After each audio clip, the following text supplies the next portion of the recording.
Good evening, dear wanderer of the twilight hours. Welcome to this ancient journey through the mists of Norse mythology, where we shall travel together for the next around 3 hours, through realms both terrible and beautiful, through stories older than memory, through the very fabric of creation and destruction that the Vikings knew as the Great Wheel of Existence. I'd love to know where in the world you're listening from tonight, whether you rest beneath northern stars or southern skies, whether the moon watches over you through city lights or country darkness, whether you've come here seeking stories to carry you into dreams or simply companionship through the quiet hours. Here at Boring Mythology, we weave these ancient tales into blankets of words, meant to wrap around you as gently as the darkness itself. Tonight, we embark upon a journey that will take us through all 9 realms of the great world tree, Yggdrasil. We shall meet every god and goddess who dwells in Asgard's golden halls, and we shall learn of their fates, written in the ancient prophecies. We shall walk the rainbow bridge with warriors bound for Valhalla and descend into the mists where the dishonored dead wander. We shall trace the shapes of runes carved into the very bones of reality, each one holding power older than mountains. We shall witness the great twilight of the gods, Ragnarok itself, when all that is shall burn and fall to ash, and from those ashes we shall see what the seers saw, the green world rising again from the dark waters, fresh and new as morning dew. But first, let us begin, as all Norse stories must begin, with the void. Before there was anything, there was Ginnungagap, the yawning emptiness, the great nothing that waited between what would become ice and what would become fire. Picture it now, if you will. Not darkness, for darkness is something, and this was nothing. Not silence, for silence is the absence of sound, and there was no concept yet of sound or its absence. It was the pause before the first breath, the stillness before the first heartbeat, the waiting that comes before waiting itself. To the north of this nothing, slowly, so slowly that if there had been eyes to watch, they would have seen nothing for eons upon eons. There grew a realm of ice, Niflheim, the world of mist and fog, where 11 rivers flowed with waters so cold they turned to ice even as they moved. These rivers, the Níðhöggr they were called, flowed out from the spring Hvergelmer, and their waters were bitter with the poison of ancient frost. Drop by drop, age by age, the ice grew thicker, spreading its fingers into the void, each crystal containing within it the promise of ending, the certainty of cold death, the patience of eternal winter. And to the south, with equal slowness, with equal inevitability, there grew Muspelheim, the realm of fire. Here dwelt Surtr, oldest of all beings, save the void itself, turning his flaming sword in endless circles, waiting for his moment at the end of all things. From Muspelheim came sparks and embers, dancing into the darkness like the first stars, though no eyes existed yet to see them as beautiful. The heat rolled outward in waves, each one a promise of destruction, of cleansing flame, of the fever that burns away all impurities. Where these two forces met, where ice encountered fire, where frozen death met burning life, there, in the very center of Ginnungagap, the ice began to melt. Drop by drop at first, each droplet falling into nothingness, and yet somehow gathering, pooling, becoming. The mist rose from this meeting, and in that mist, shapes began to form. First came Ymir, the primordial giant, vast beyond all comprehension. As he slept, for sleep was his first action, and sleeping was his nature, he sweated, and from that sweat came more giants. From under his left arm grew a man and a woman, and his legs bred together to create a six-headed sun. Disturbing perhaps to our modern sensibilities, but the Vikings understood that creation is not always beautiful, not always comfortable. Sometimes it is strange and terrible and necessary all at once. Beside Ymir, from those same melting ice drops, came Odhumla, the primordial cow. Her udder gave forth 4 rivers of milk, and upon this milk Ymir fed. And Odhumla herself. She licked the salty ice blocks for sustenance, and as she licked, her rough tongue shaped something within the ice. On the first day, she uncovered hair. On the second day, a head emerged.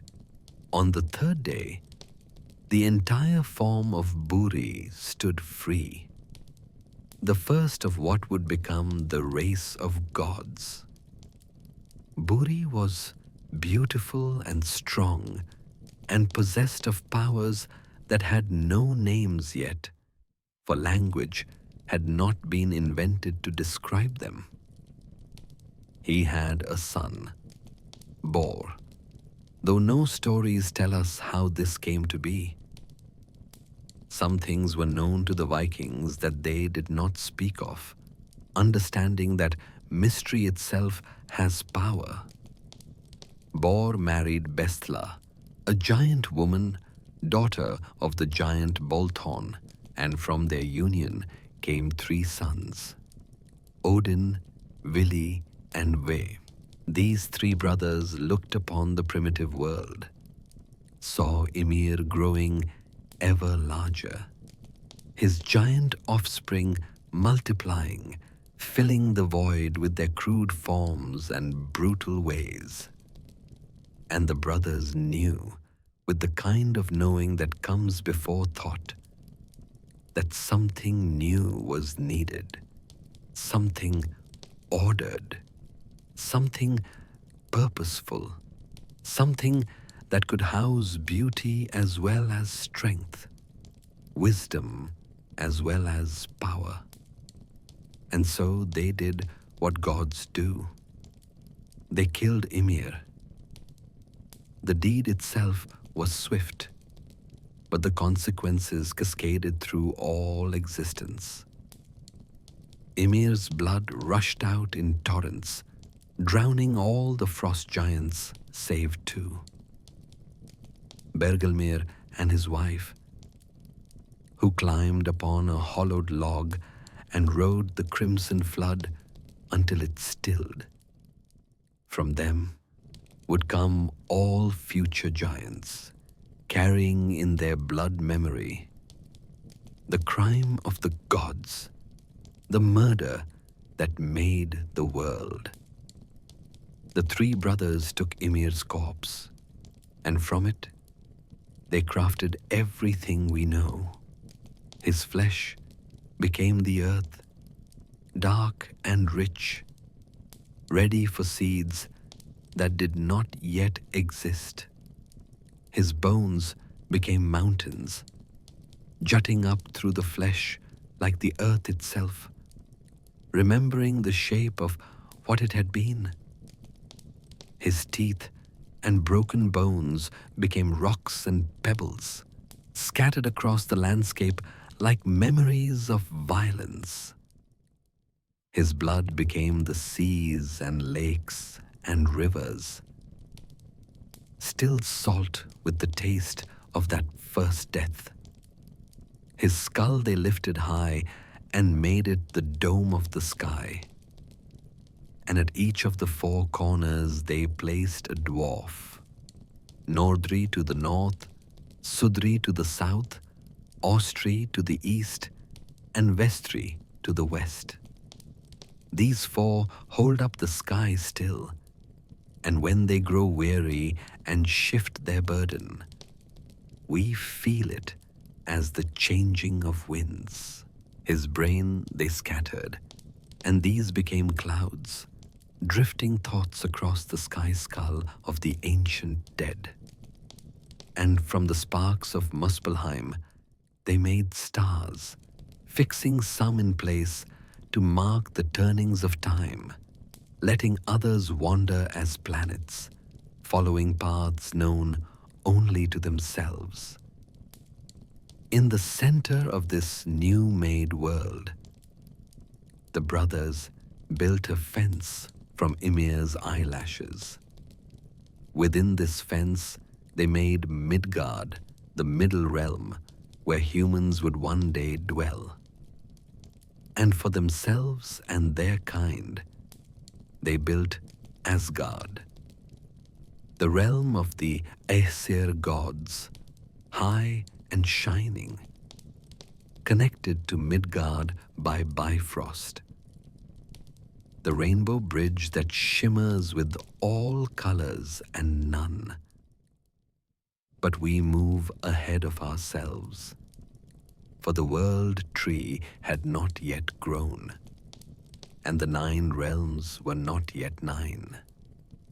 And there were no humans to walk in Midgard, no dead to fill Helheim, no dwarves to forge treasures in the mountain halls, no elves to dance in the light or the shadow. All of this was still to come, still waiting in the void between what was and what would be. And tonight, through these long hours, we shall visit each realm in turn, meet each god and giant, hero and monster, trace each thread of fate from its spinning to its cutting, from the first morning of the world to the last evening. And perhaps, if we listen closely enough, to the morning that comes after, the great tree stands at the center of all things. Yggdrasil, the world tree, whose name means Odin's horse, for upon it the All-Father once hung himself for 9 days and 9 nights, sacrificing himself to gain the knowledge of the runes. But that story must wait, for first we must understand the tree itself, this impossible ash that holds all of existence in its branches and roots. Picture it rising before you now, so vast that no eye could see from its base to its crown, so broad that an eagle could fly for a lifetime and never circle its trunk. Its bark is the color of storm clouds and ancient silver, rough with the texture of ages. Each ridge and valley, a history written in wood. When the wind moves through its leaves, and the wind is always moving through its leaves, the sound is like the ocean, like whispers, like the breathing of something so large that mountains are merely the dust at its roots. The tree grows from 3 great roots, each one thick as a world, each one extending into mysteries, and it rises through 9 realms, some say 9, though the counting of them changes with the teller and the telling. For the Vikings understood that truth is not always singular, that sometimes the way to understand something vast is to see it from many angles, even if those angles seem to contradict. Let us begin at the crown, where an eagle sits. This is no ordinary eagle, for ordinary has no meaning here. The eagle has no name that has survived to our time, though it knows all names that have ever been spoken. Between its eyes sits a hawk called Vedrfalnir, whose keen sight can see across all realms, who watches everything and reports to no one, for knowledge itself is its purpose. The eagle's wings, when it chooses to spread them, cast shadows across whole worlds, and in those shadows, things grow that cannot grow in light. Down through the branches, along the massive trunk, that some say is always growing, always dying, always exactly the same size it has always been. Here runs Ratatoskr, the messenger squirrel. His fur is the red of autumn leaves, of dried blood, of the moment before sunset. Back and forth he scampers, up and down, carrying messages between the eagle above and the dragon below.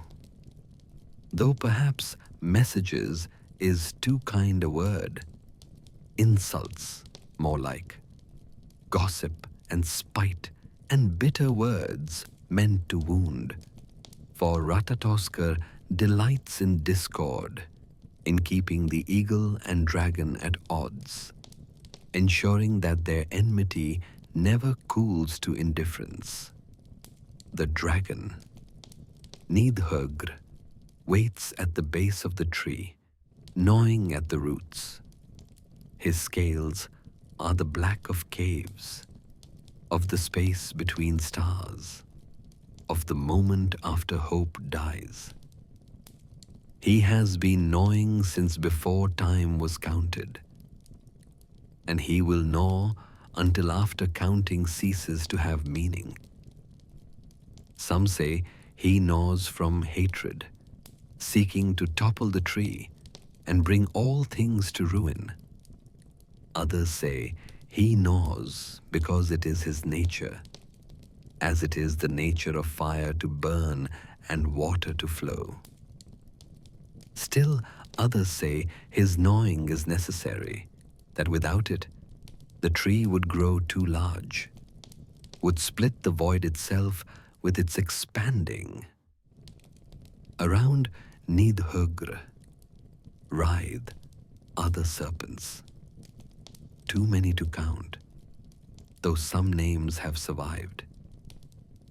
Goin and Moin, Grabakr and Graföludr, Svafnir and Ofnir. Their bodies twist around and through the roots like living darkness, and where they touch, the wood blackens but does not die, for Yggdrasil is beyond death, or perhaps death is simply one of its seasons. 3 roots support the great tree, each extending into a different realm, each drawing sustenance from a different source. The first root reaches to Asgard, realm of the Aesir gods. Here, beneath the root, lies the well of Erd, where the waters are so clear they show not reflections, but fates.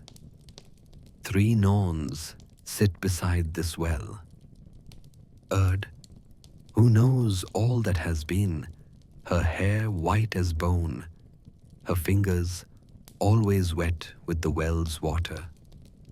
Vardandi, who sees all that is, her eyes never blinking, never closing, for the present is a river that never stops flowing. And Skuld, who holds all that shall be, her face forever hidden beneath a deep hood, for the future is too terrible and too beautiful for any to look upon directly. These three draw water from the well each day, mixing it with the white clay that surrounds the sacred pool.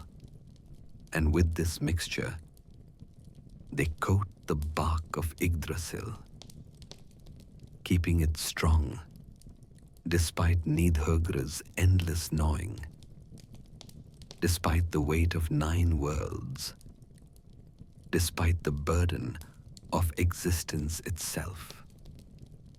The mixture runs down the trunk like milk, like starlight, and where it drips, it becomes the morning dew that covers all worlds.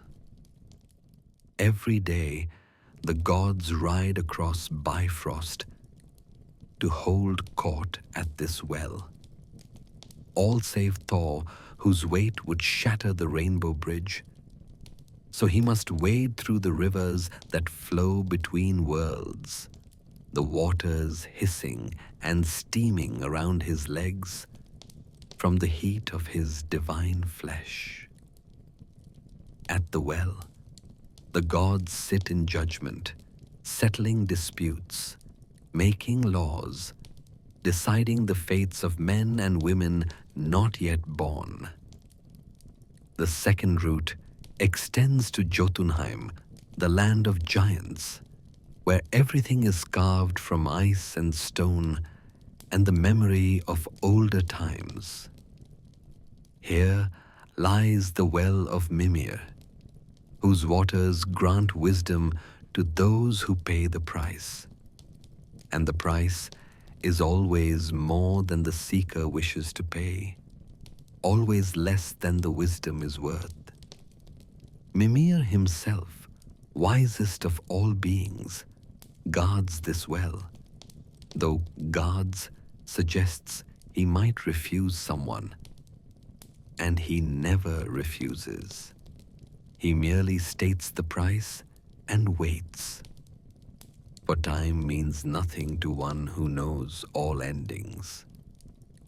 Odin himself came to this well once, desperate for wisdom, for knowledge, for the sight that would let him see the threads of fate before they tangled beyond all unraveling.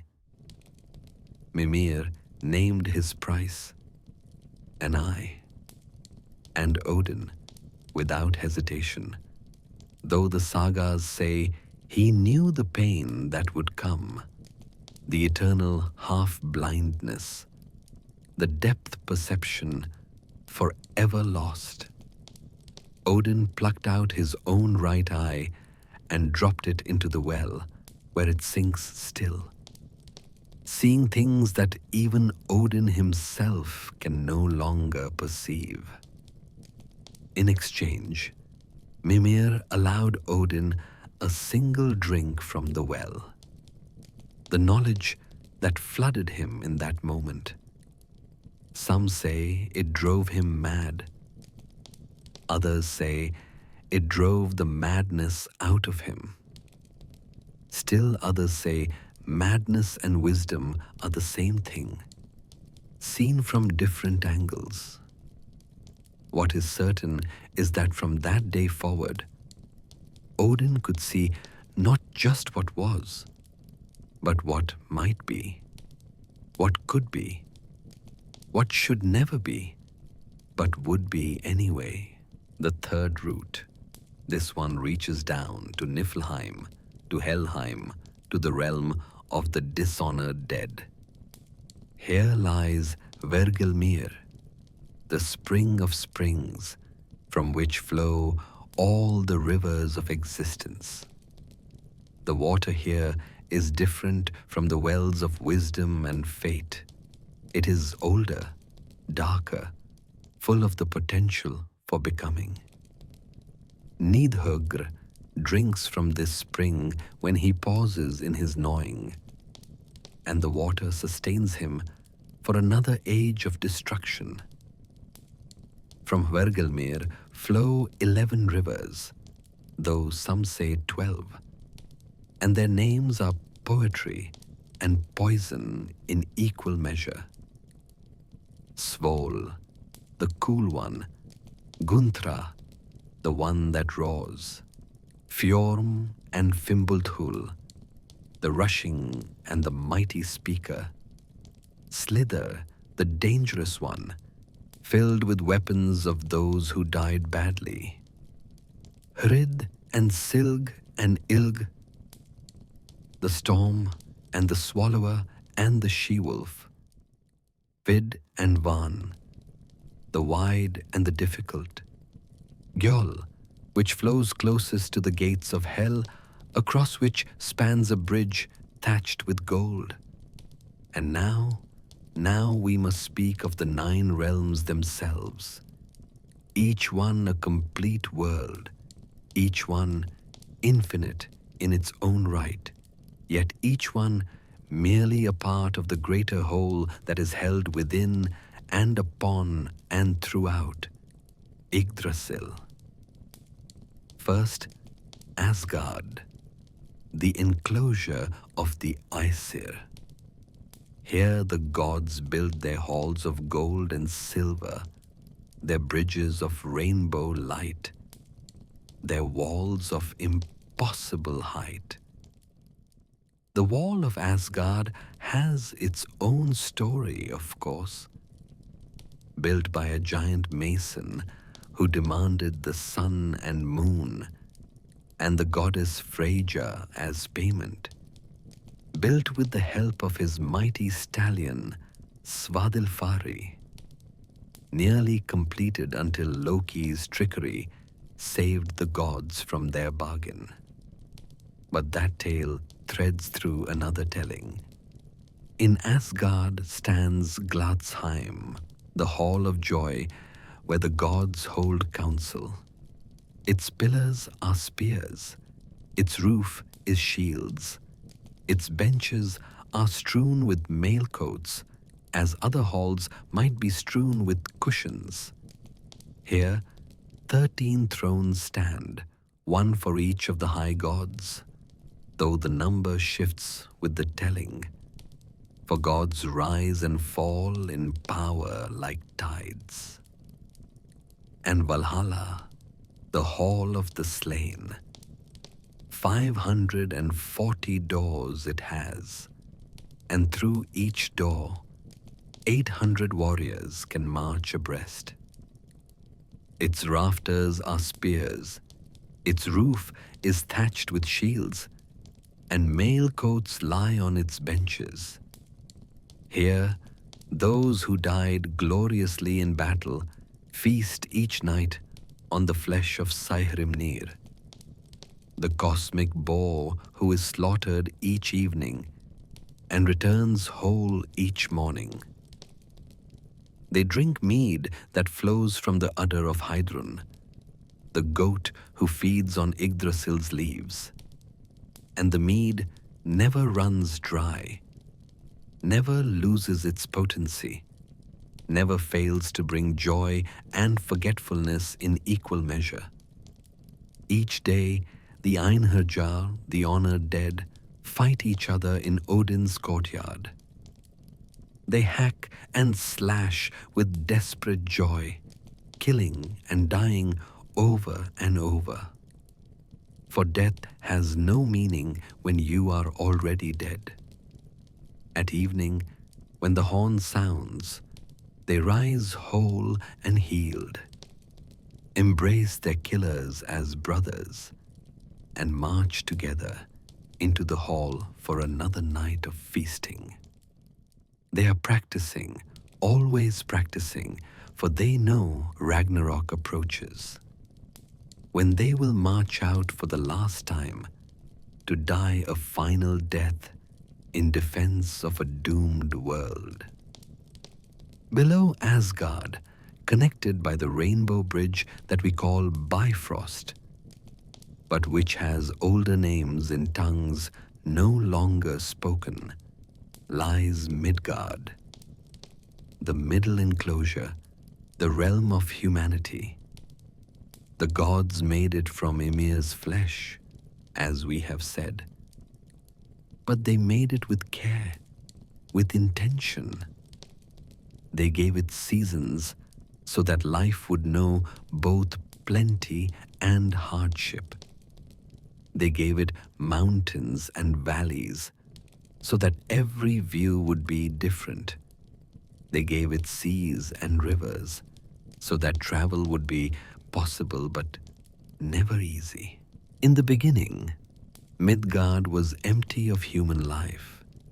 The gods walked its fresh paths, admiring their work, until one day, Odin, Vili, and Ve, though some say it was Odin, Hoenir, and Lodur, found two trees on the beach, an ash and an elm, or perhaps two pieces of driftwood worn smooth by the waves. From these, they carved the first humans. Ask and Embla were their names, and the gods gave them different gifts: breath and life, consciousness and movement, speech and hearing and sight. And from these two, all humanity descended, spreading across Midgard like water finding its level. To the east of Midgard lies Jotunheim, the world of giants, separated from the world of men by the river Iving, which never freezes, which always flows, which carries iron weapons in its current like fish.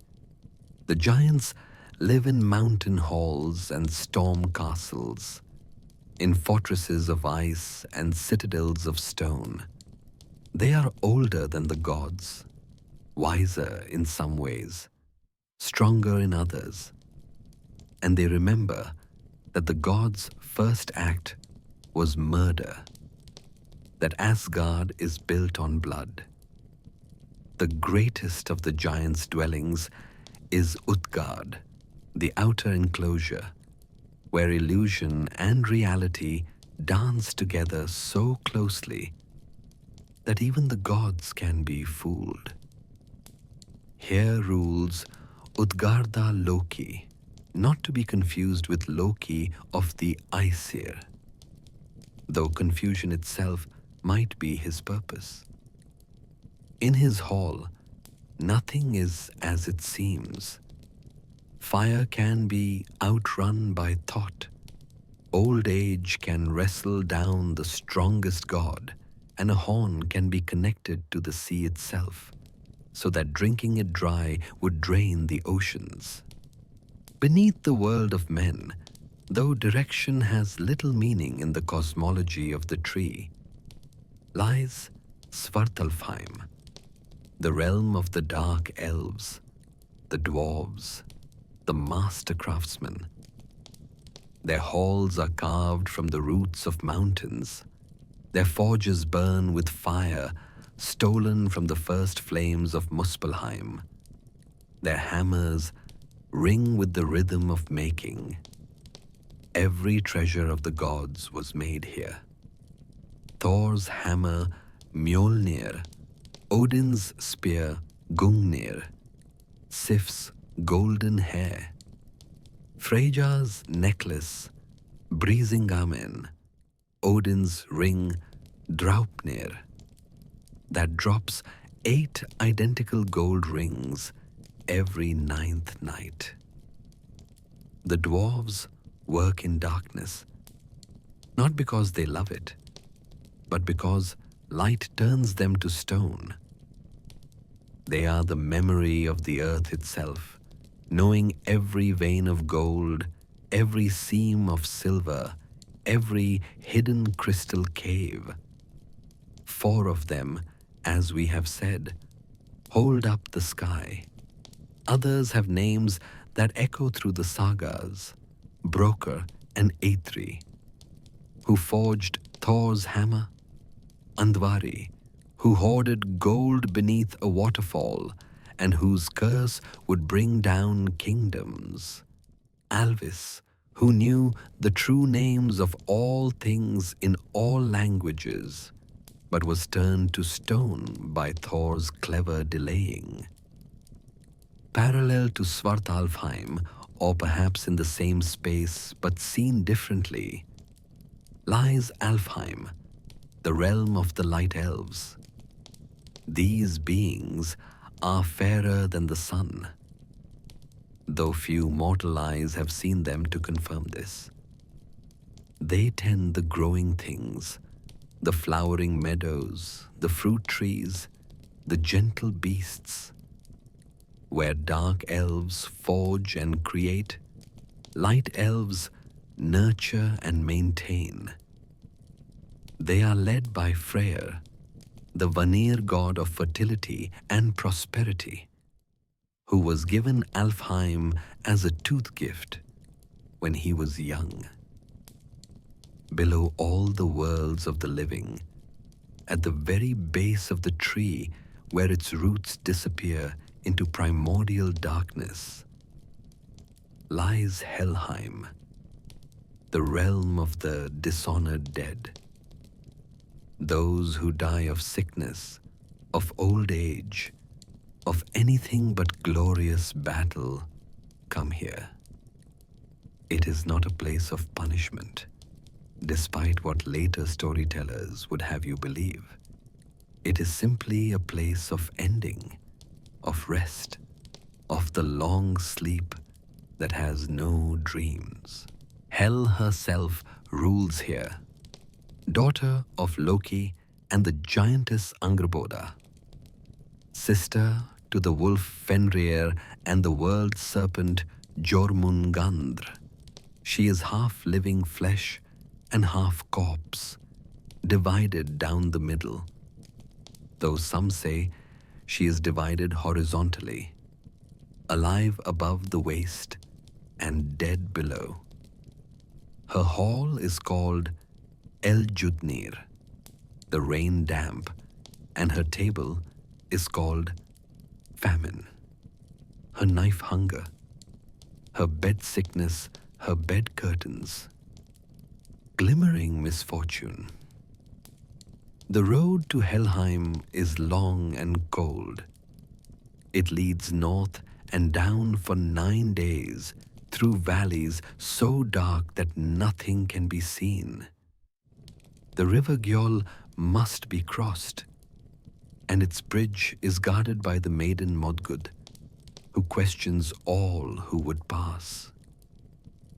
The bridge trembles more under the weight of the living than the dead, for the living do not belong in that grey land.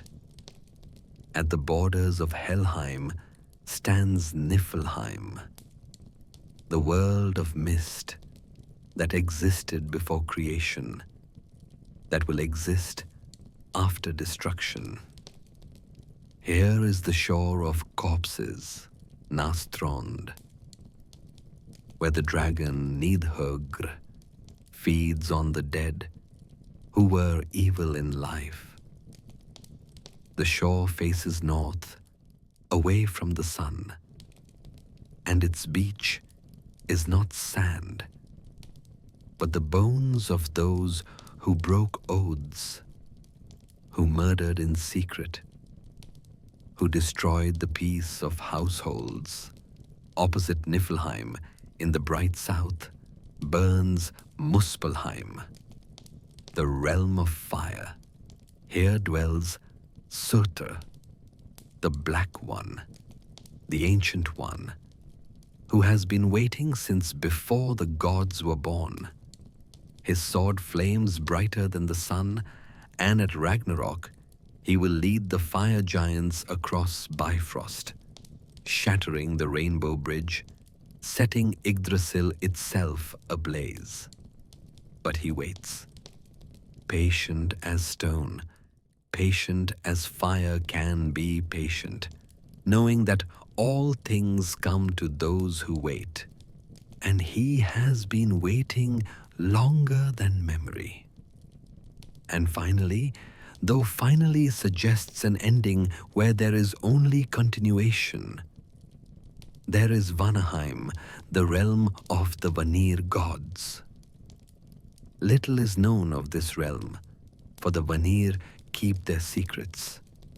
They are gods of nature, of fertility, of the wild wisdom that comes from earth rather than sky. Once they warred with the Aesir, the first war ever fought. A war that ended not in victory, but in understanding, in the exchange of hostages who became beloved. Njord of the seas went to live among the Aesir, and his children Freyr and Freyja with him, while Hoenir and Mimir went to dwell with the Vanir. These, then, are the 9 realms. Though remember that 9 is a number that shifts. Sometimes Helheim and Niflheim are counted as 1. Sometimes Alfheim and Svartalfheim merge in the telling. Sometimes other realms are hinted at, places beyond the roots, spaces between the branches where other beings dwell, neither god nor giant, neither elf nor dwarf, neither living nor dead. And connecting them all, threading through them all, standing at the center of them all, Yggdrasil endures. Every moment it trembles from Níðhöggr's gnawing.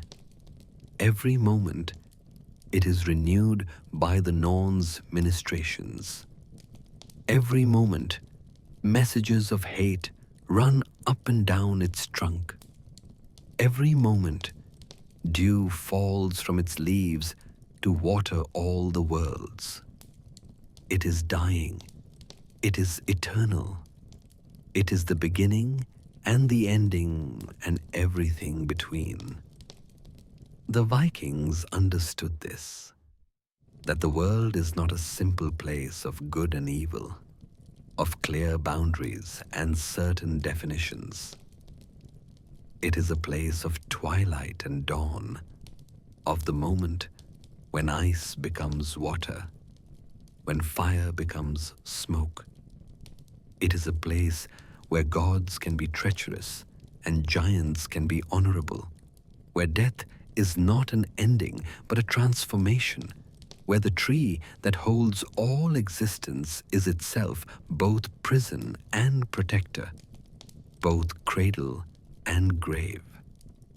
And now, as we have seen the shape of the world tree, as we have visited each realm in turn, we must meet those who dwell in the highest branches, the gods themselves, with all their power and all their flaws, all their wisdom and all their blindness. For the gods of the Norse were never perfect beings sitting in judgment. They were forces of nature given form, struggling against fate even as they fulfilled it, knowing their doom and walking toward it with eyes open, teaching us that courage is not the absence of fear, but the choice to act despite it. The morning mist rises from the well of Erd, spiraling upward through the branches of Yggdrasil, and in that mist, shapes begin to form. Not solid shapes, but suggestions of forms, memories of power, echoes of divinity. These are the gods gathering for the daily ride to the well, and as they emerge from the mist, we see them not as later ages would paint them, not as marble statues or comic book heroes, but as the Vikings knew them. Complex, contradictory, magnificent, and flawed. First comes Odin, and the temperature drops with his arrival, though not from cold, but from the weight of his presence. He rides Sleipnir, the eight-legged horse born from Loki's shameful coupling with the stallion, Svadilfari. The horse's legs move in impossible rhythm, 4 touching the ground, while 4 step through air, and its breath steams in the morning light like souls escaping. Odin himself is cloaked in blue so dark it seems to swallow light, and his wide-brimmed hat shadows his face, hiding the socket where his right eye once dwelt. The ravens arrive before their master's form solidifies.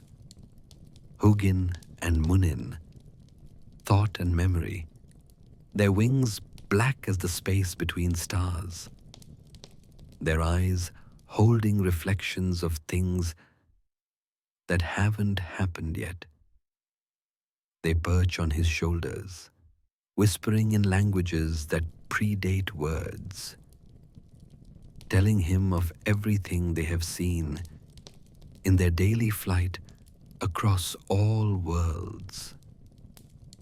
And Odin listens, his remaining eye closed, his head tilted, learning of births and deaths, of betrayals planned and loyalties sworn, of the small movements in the great pattern that will lead inevitably to Ragnarok.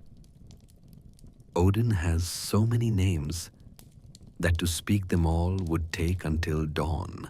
Alfodr, All-Father, for he is father to gods and men. Ygg, the Terrible One, for he demands sacrifice and accepts nothing less than everything.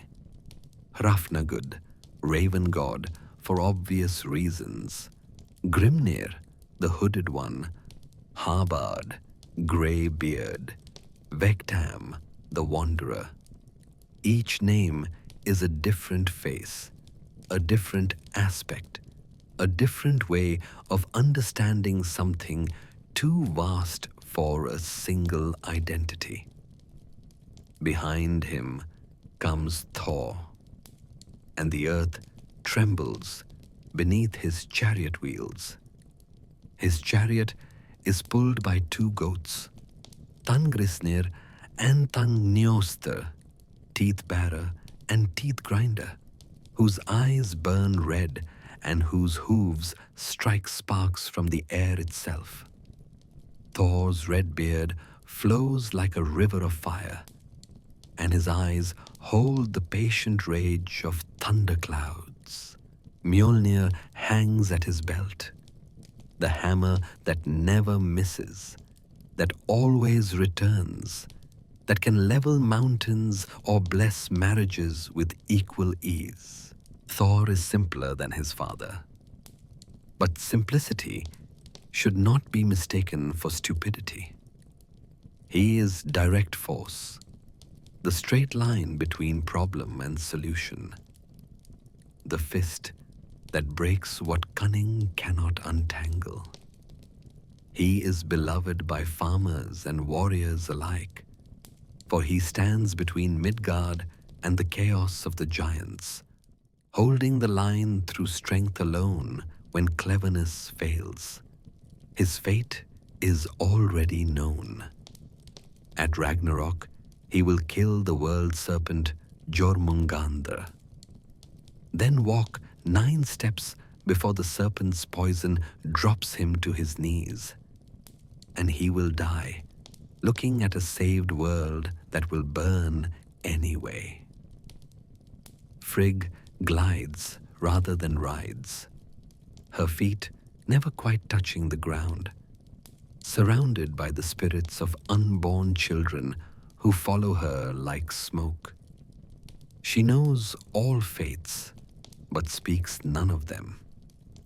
For to speak a fate is to make it certain, and she has learned the weight of that certainty. Her hall is Fenrir, the marsh halls, where she sits at a loom that is never empty, weaving clouds, some say, or lives, or the possibility of mercy in a world that rarely offers it. She loved Balder best of all beings, her son the beautiful, the innocent, the one untouched by the world's darkness. And when she dreamed of his death, she extracted oaths from all things that they would not harm him. All things save the mistletoe, too young and weak to swear oaths. That oversight would cost her everything, but she knew it would, had always known it would, for she knows all fates, including the fate of knowing and being unable to change. Balder himself shines like the sun through water, so beautiful that flowers turn to follow his passage, so pure that lies die on the lips of those who would speak them in his presence. He is married to Nanna, whose name means courage, though it takes a different kind of courage to love someone marked by fate for early death. Their son is Forseti, who speaks justice so clearly that none can argue with his judgments. Who will survive Ragnarok to judge the new world? But Balder's fate, already the shadow of it falls across his brightness. Loki's jealousy, Hodr's blindness, the mistletoe arrow that will pierce the only god who deserved immortality. And after his death, Hermod's ride to hell to bargain for his return.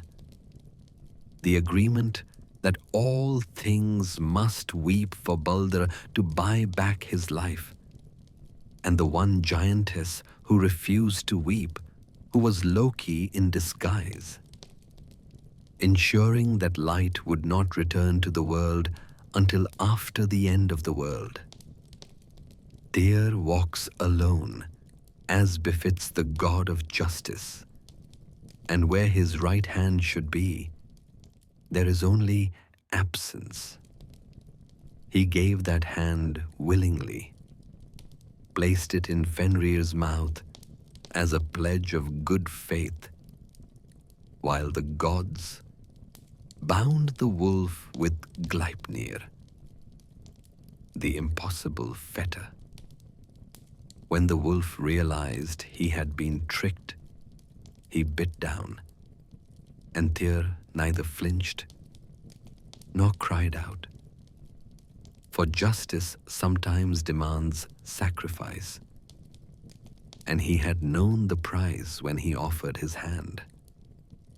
Tyr was once the highest of gods, some say, before Odin's rise to power.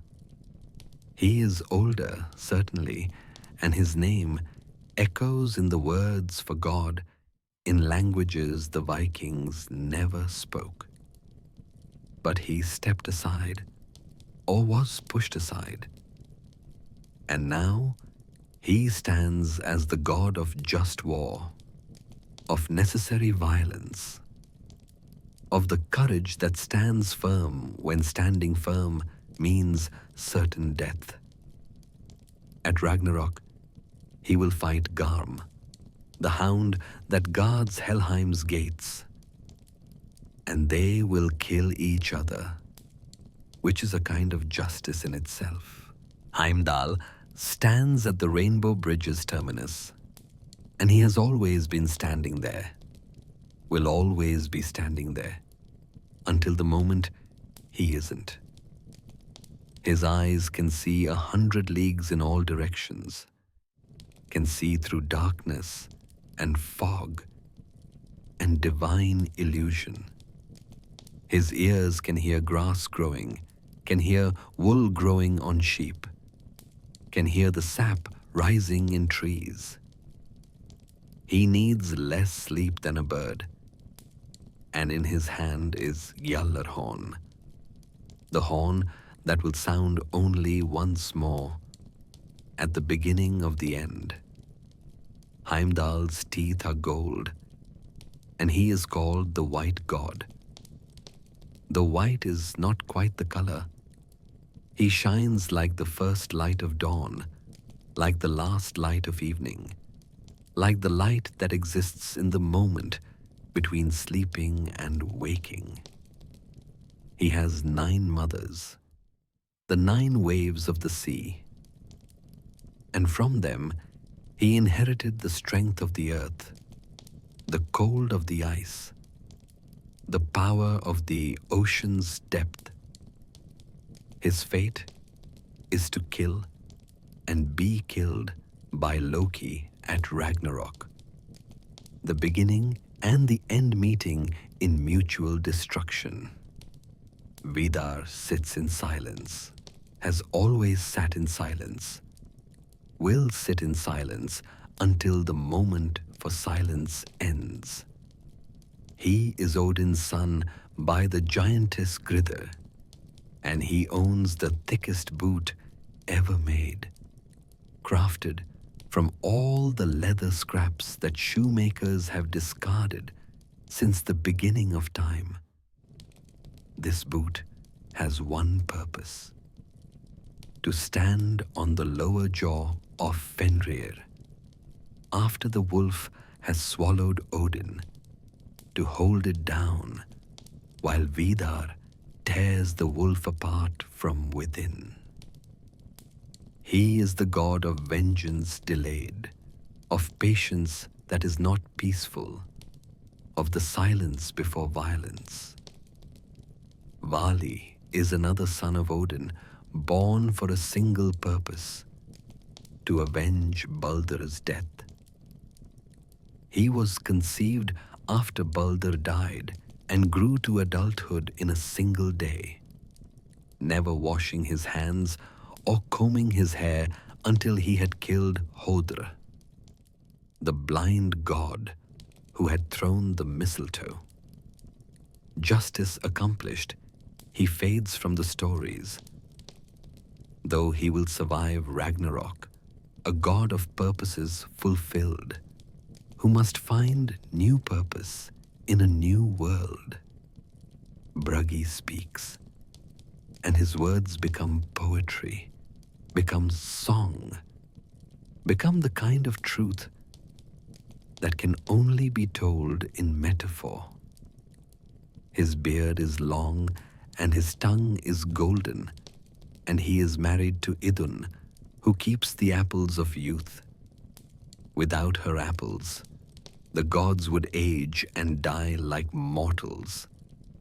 And once, when Loki's schemes led to her kidnapping, the gods grew grey and weak within days, their skin wrinkling like old fruit, their eyes clouding with mortality. Idun herself is often forgotten in the tales, mentioned only for her apples. But consider what she must be: the keeper of immortality, the gardener of eternal youth. She decides who eats and when. She tends trees that grow fruit that should not exist. She carries in her wooden box the difference between godhood and death. Her fate at Ragnarok is unrecorded, which means either she dies with all the others, or perhaps, just perhaps, She walks into the new world with her box of apples, ready to begin again. And then there are the Vanir who dwell among the Aesir. Njord of the seas, whose feet are always damp with salt water, who can calm any storm or raise one from nothing. He was married to the giantess Skadi, but their marriage failed because he could not bear the mountains, and she could not bear the sea. And they agreed to live apart, which is sometimes the greatest wisdom a marriage can achieve. Freyr, Njord's son, rides a boar with golden bristles, Gullinbursti, that runs faster than horses through air and water alike. He owns Skidbladnir, the greatest of all ships, which can be folded up and carried in a pocket, and when unfolded, can hold all the gods and their equipment. But his greatest treasure he gave away, his sword that fights by itself, traded for a single look at the giantess Gerd, who would become his wife. At Ragnarok, he will face Surtr without his sword, and he will die because love made him foolish. Or perhaps wise, for what good is a sword in a world without love? Freyja rides in a chariot pulled by cats, and if that sounds gentle, you have never seen cats the size of lynxes with eyes like molten gold. She is the goddess of love and death equally, receiving half of all warriors who die in battle, the other half going to Odin. Her hall, Sessrumnir, is as vast as Valhalla but quieter, for her warriors feast without the desperate edge of those preparing for Ragnarok. They know something Odin's warriors don't. Or perhaps they've forgotten something Odin's warriors remember. Freyja weeps tears of gold when she is sad. And she is often sad, searching the worlds for her husband Odr, who vanished long ago. Some say Odr is Odin, that they are the same god married to the same goddess under different names, that the myths have doubled and split like light through water. She owns Brisingamen, a necklace so beautiful that she paid for it with 4 knights, one with each of the dwarf brothers who forged it, and she wears it still, unashamed, for desire is nothing to be ashamed of. Loki. How do we speak of Loki? He is counted among the Aesir, though he is pure giant blood. Bound to Odin by oath, by blood brotherhood sworn in the early days when the world was younger and oaths meant something different. He is the shape changer, the boundary crosser, the one who brings necessary chaos. He has been a woman, a mare, a salmon, a fly, a seal, an old woman. He has given birth and fathered children, has saved the gods and doomed them, has spoken truths that cut deeper than lies. His children are monsters because the gods made them monsters. Fenrir, the wolf, might have been faithful if not bound. Jormungandr, the world serpent, might have been manageable if not thrown into the ocean to grow without limit. Hel, the half-dead goddess, might have been healing if not banished to rule the dishonored dead. But Loki's children were feared from birth, and fear makes its own truths. His fate is the worst of all. After causing Baldur's death, he will be bound beneath the earth with the entrails of his own son, turned to iron chains. A serpent will drip venom on his face for eternity, and his faithful wife Sigyn will hold a bowl to catch the poison. But when she must empty the bowl, the venom falls on his face, and his writhing causes earthquakes. He will break free at Ragnarok, will lead the forces of chaos against the gods, will kill and be killed by Heimdall. But until then, he rides in the darkness, paying the price for being what the gods needed him to be. And there are others, so many others, each with their own tragedy, their own triumph, their own thread in the great weaving. Hodr, the blind god, Baldur's brother, who loved him best and killed him unknowing. Darkness to Baldur's light, yet not evil, simply unseeing. Loki placed the mistletoe arrow in his hand, guided his aim, used his darkness to destroy light. After, Hodr stood in the silence that followed Baldur's death, his hands still extended, still not understanding what had happened, why the laughter had stopped, why the game had ended. Vali killed him the next day, justice swift and merciless, and Hodr died as confused as he had lived. Hermod the Brave, who rode to hell for 9 nights to bargain for Baldur's return.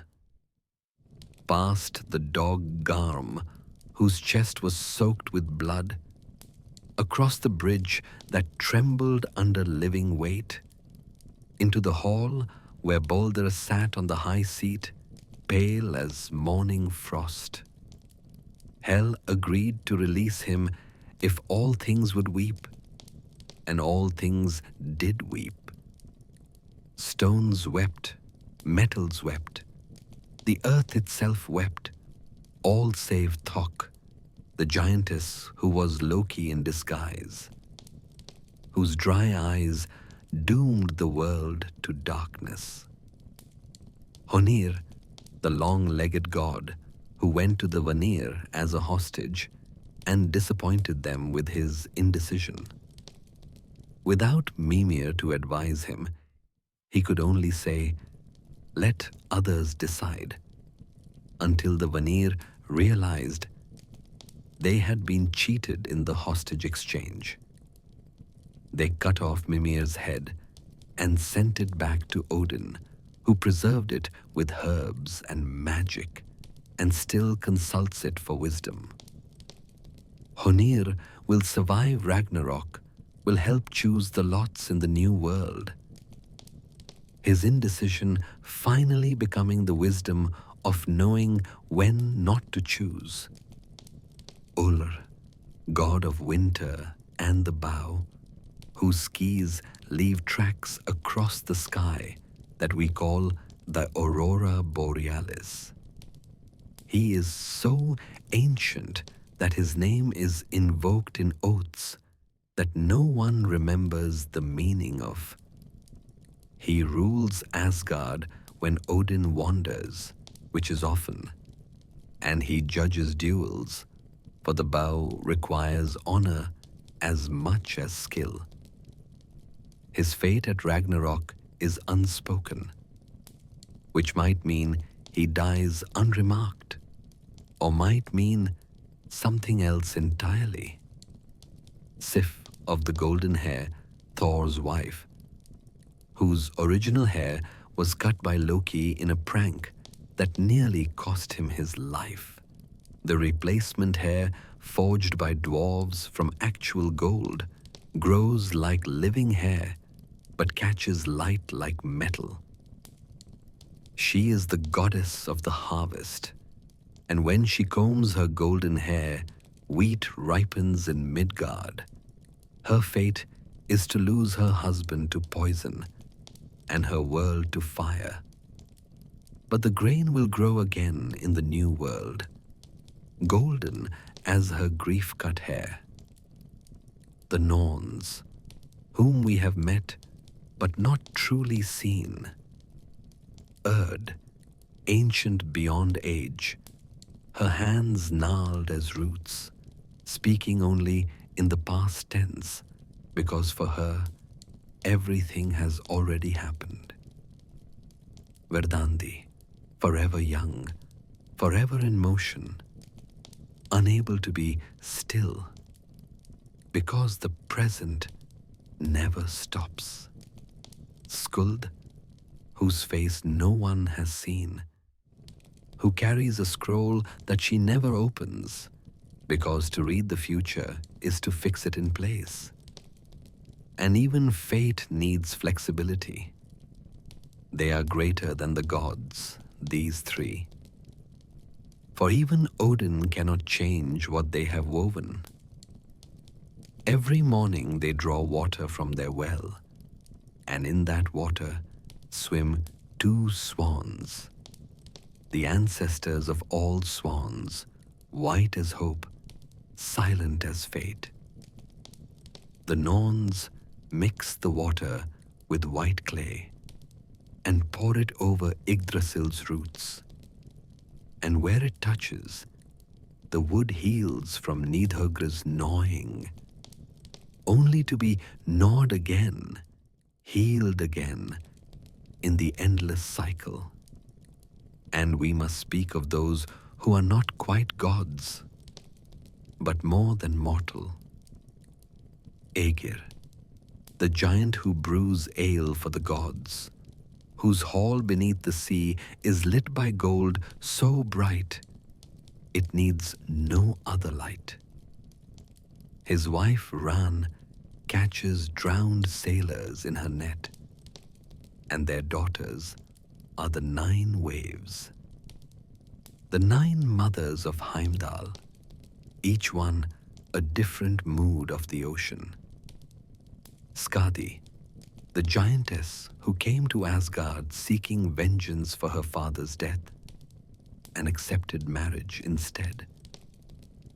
She chose her husband by his feet alone, thinking the most beautiful feet must belong to Balder.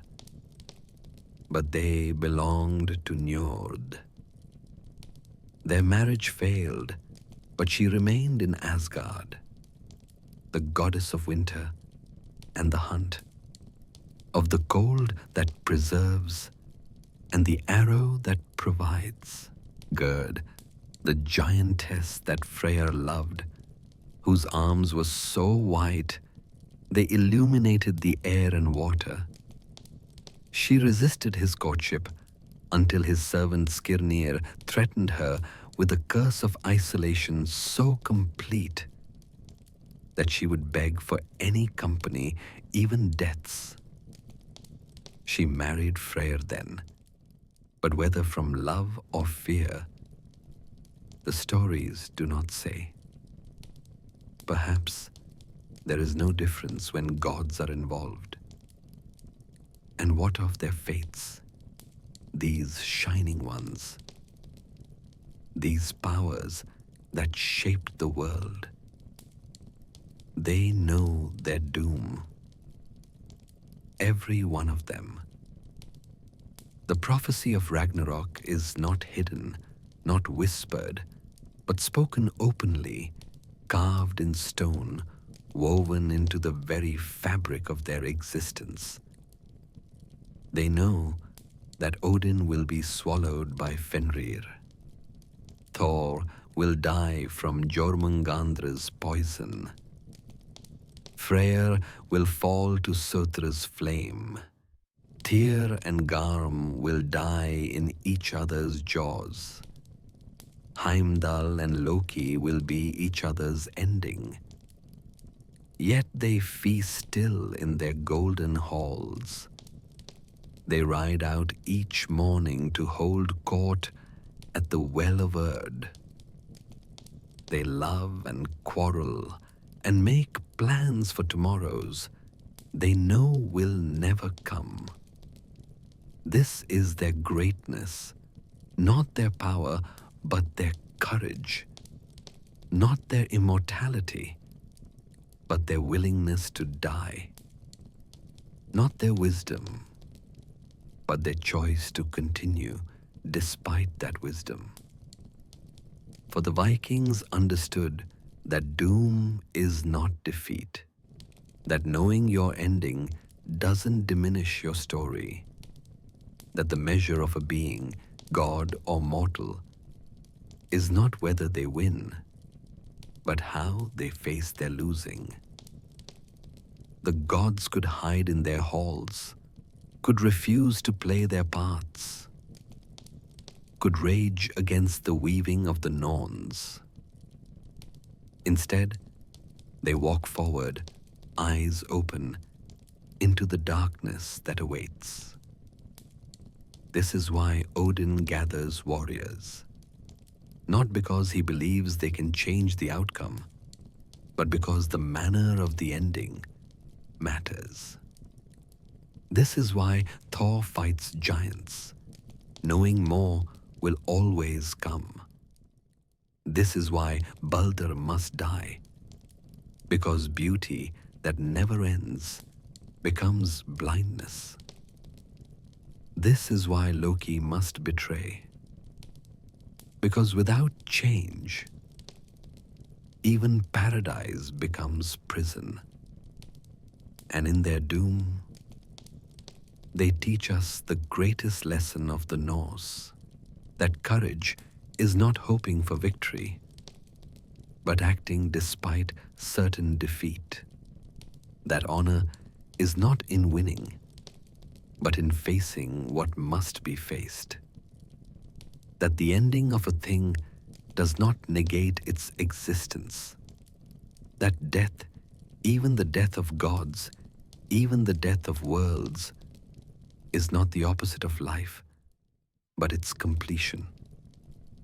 The mist rises again from the Well of Erd, and in it, the forms of gods fade like frost in morning sun. But they are not gone.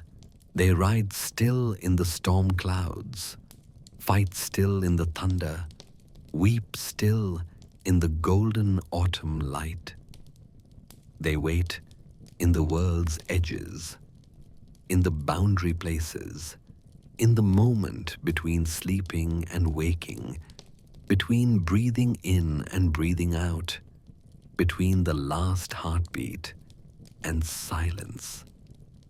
And as we leave them to their bright doom, as we turn from Asgard's golden halls to darker paths, we carry with us the knowledge they died to give us, that even gods must face their endings, that even endings must face their afterwards, that in the cycle of creation and destruction, destruction and creation, something always survives, transformed but continuous, different but eternal, ended but unending.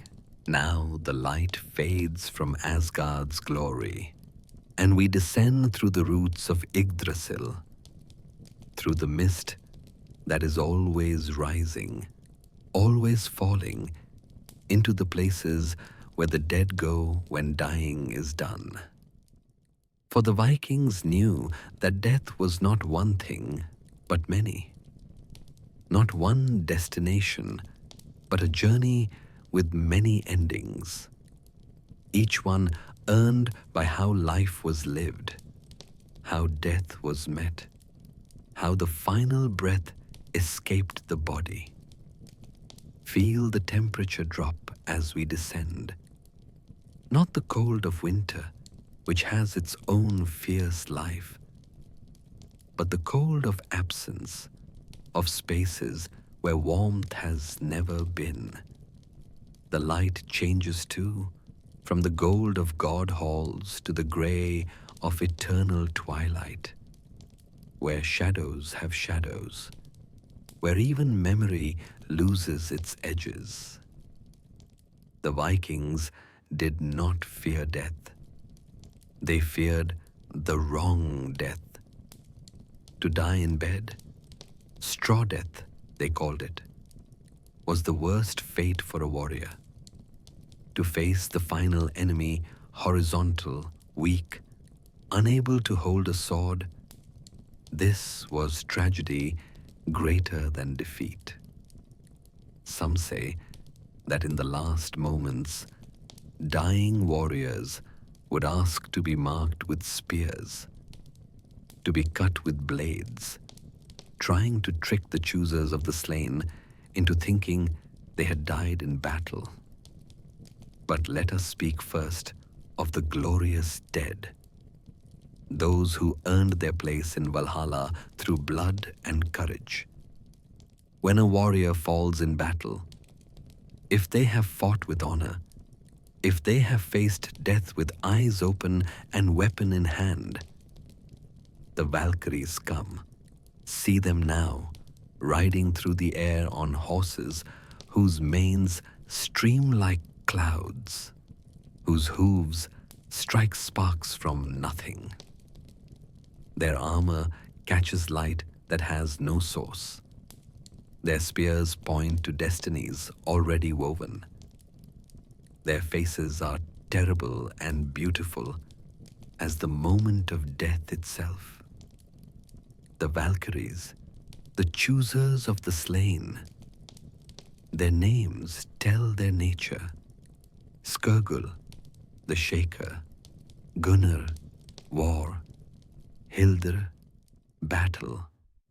Rota, sleet. Geirskugul, spear shaker. Mist and Hreist, cloud and shaker.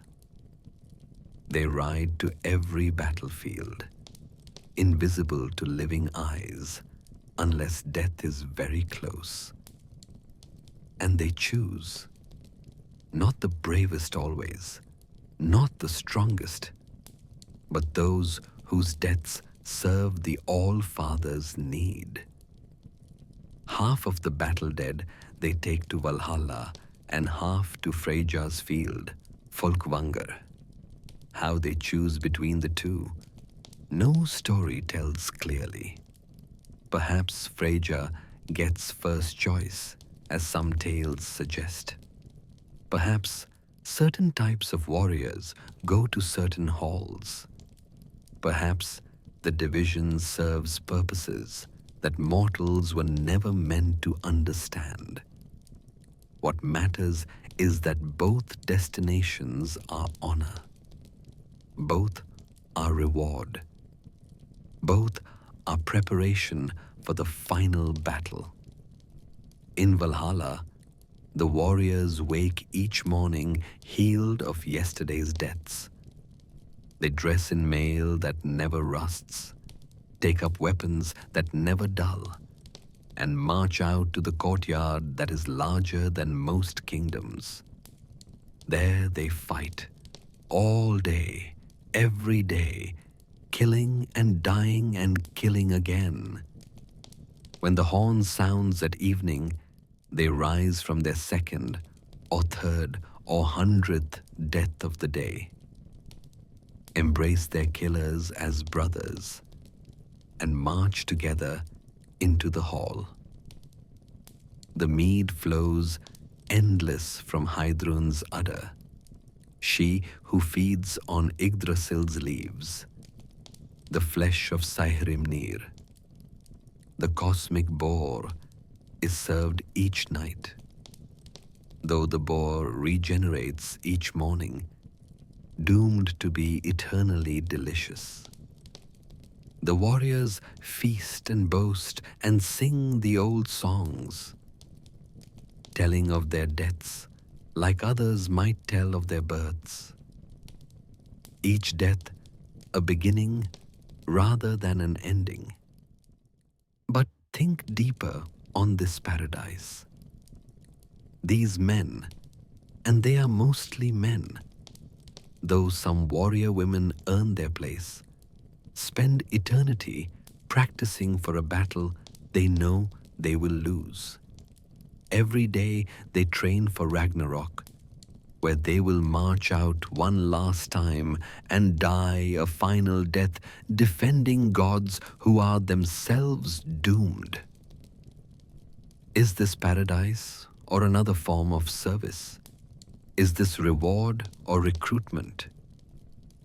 The Vikings didn't ask such questions, or if they did, they found honor a sufficient answer. Freyja's hall, says Hromnir, is different, though equally vast. Here too, the battle-dead feast, but the atmosphere is gentler, like the difference between a storm and the sea after the storm has passed. Freyja's warriors know something Odin's warriors have forgotten, or perhaps they've forgotten something Odin's warriors remember.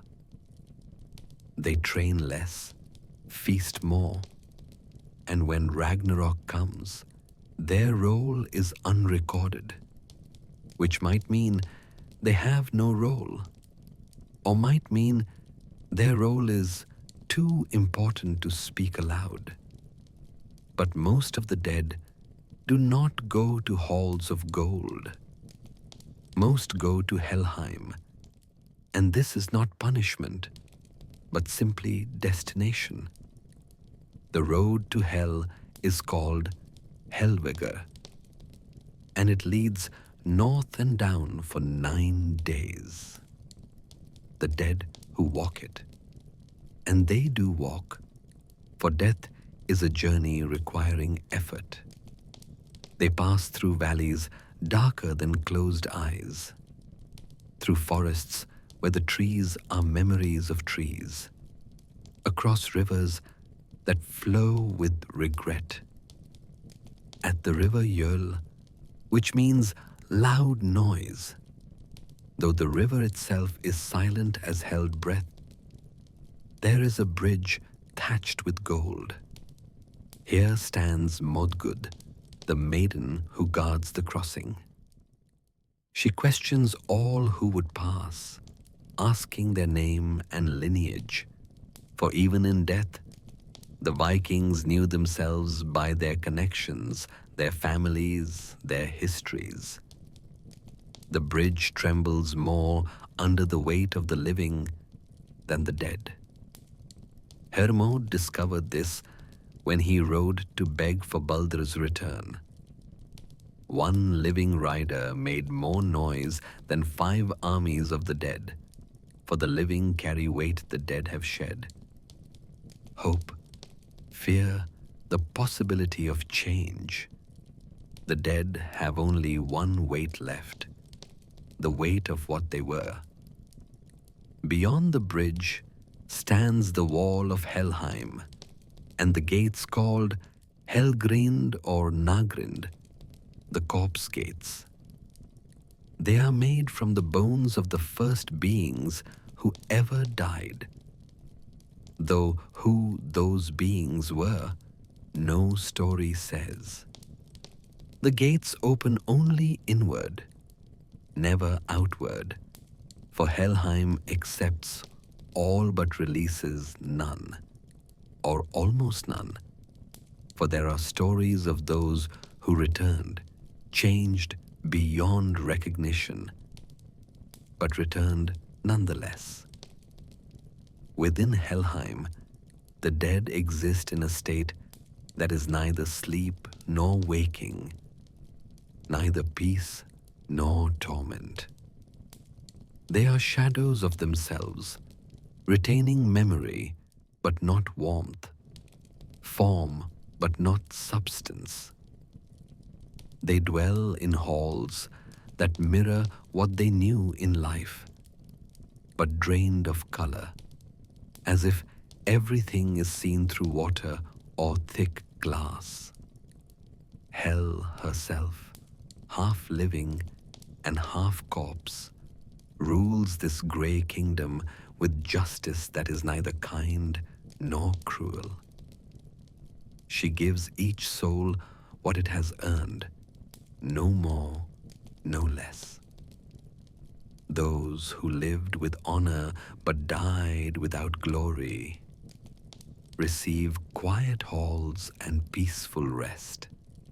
Those who broke oaths, who murdered in secret, who poisoned wells or burned homes with families inside, they go to Nastrond, the shore of corpses. At Nastrond, the beach is not sand, but bones, and the waves are not water, but venom. A hall stands there, its doors facing north, away from the sun that never shines anyway.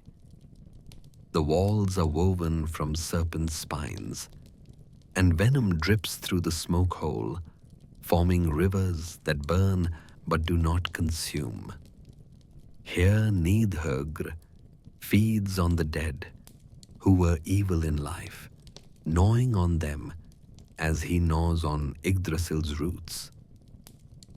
But these dead feel the gnawing, feel the dragon's teeth, feel themselves torn apart and reformed and torn apart again.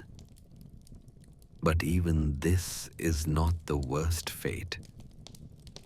There is a place called Hjalmdalr, mentioned only in whispers, where those who die of cowardice go.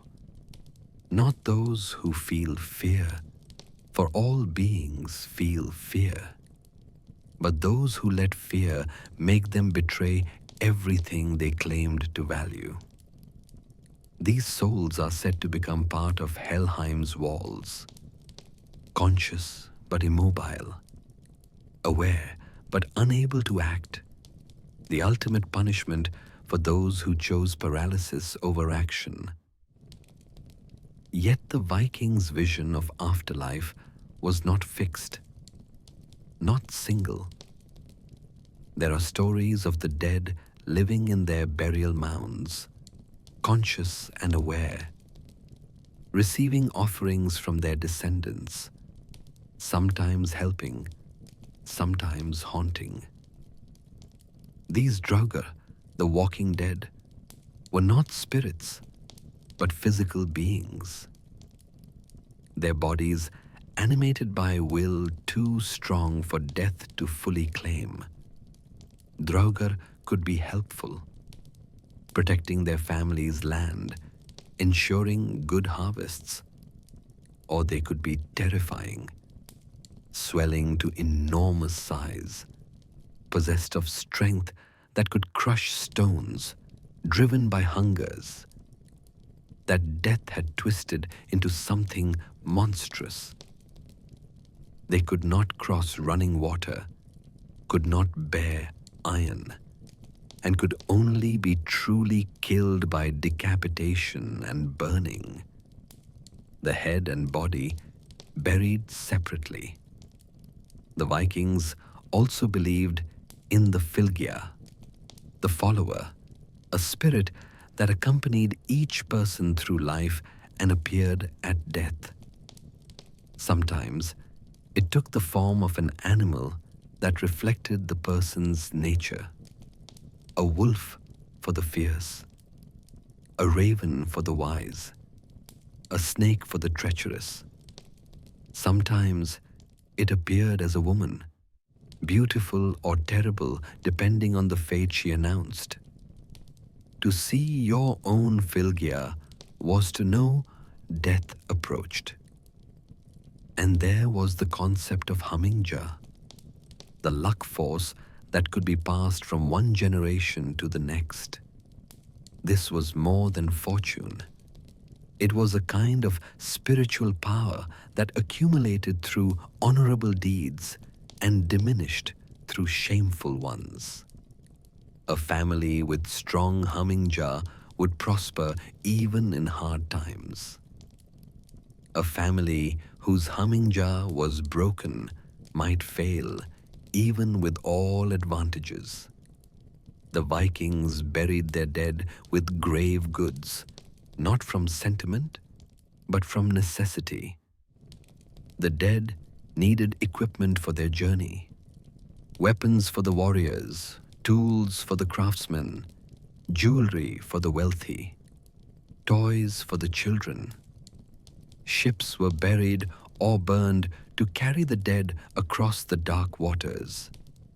Horses were sacrificed to bear them through the valleys. Sometimes slaves were killed to serve in death as they had in life, though this practice was rarer than stories suggest. The burning ship funeral, that iconic image of Viking death, was reserved for the greatest chiefs and heroes. The ship would be loaded with treasures, with sacrificed animals, sometimes with volunteers who chose to follow their lord into death. As the flames rose, the smoke was thought to carry the dead upward, faster and higher, catching the Valkyries' attention, ensuring a glorious welcome. But most Vikings were buried in the earth, sometimes in mounds that dotted the landscape like memories made solid. These mounds were not just graves, but doorways, boundaries between the world of the living and the dead. People would sit on them to gain wisdom, to contact ancestors, to settle disputes by invoking the authority of the dead. The Vikings understood that death was not an ending, but a transformation. Not a departure, but a different kind of presence. The dead remained part of the world, influencing it through memory, through descendants, through the very landscape that held their bones. Mountains were the bodies of ancient giants. Rivers were the blood of the primordial sacrifice. And every grave was a seed from which new stories might grow. Death came in many forms, had many faces, led to many destinations, but all deaths were part of the greater pattern. The warrior in Valhalla, the farmer in Helheim, the coward in the walls, the hero in the mound, all were threads in the weaving that the Norns created, and even gods could not alter. Death was not the opposite of life, but its completion. Not the end of the story, but the moment when the story's meaning became clear.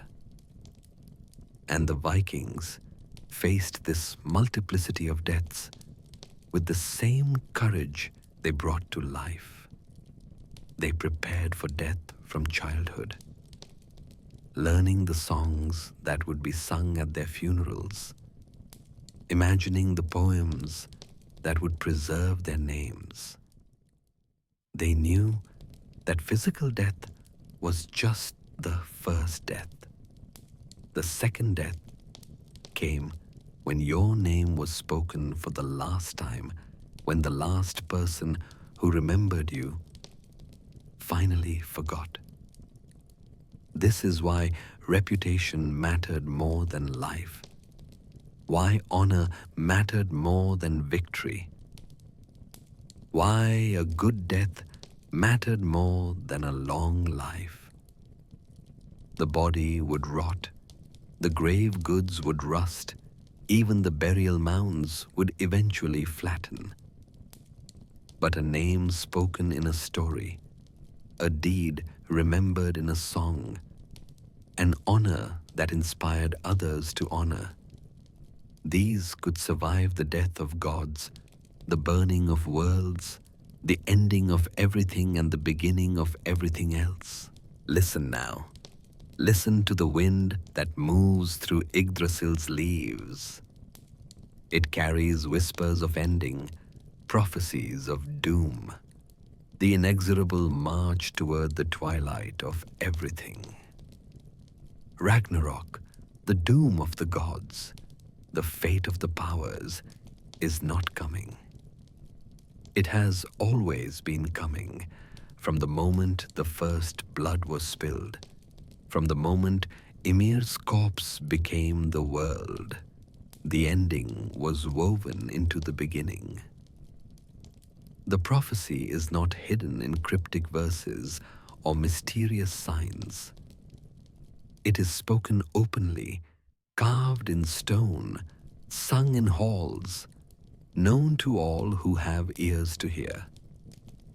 The gods themselves know every detail of their doom, have always known, will always have known, for time moves strangely around fate, circling back on itself like Jormungandr, swallowing his own tail.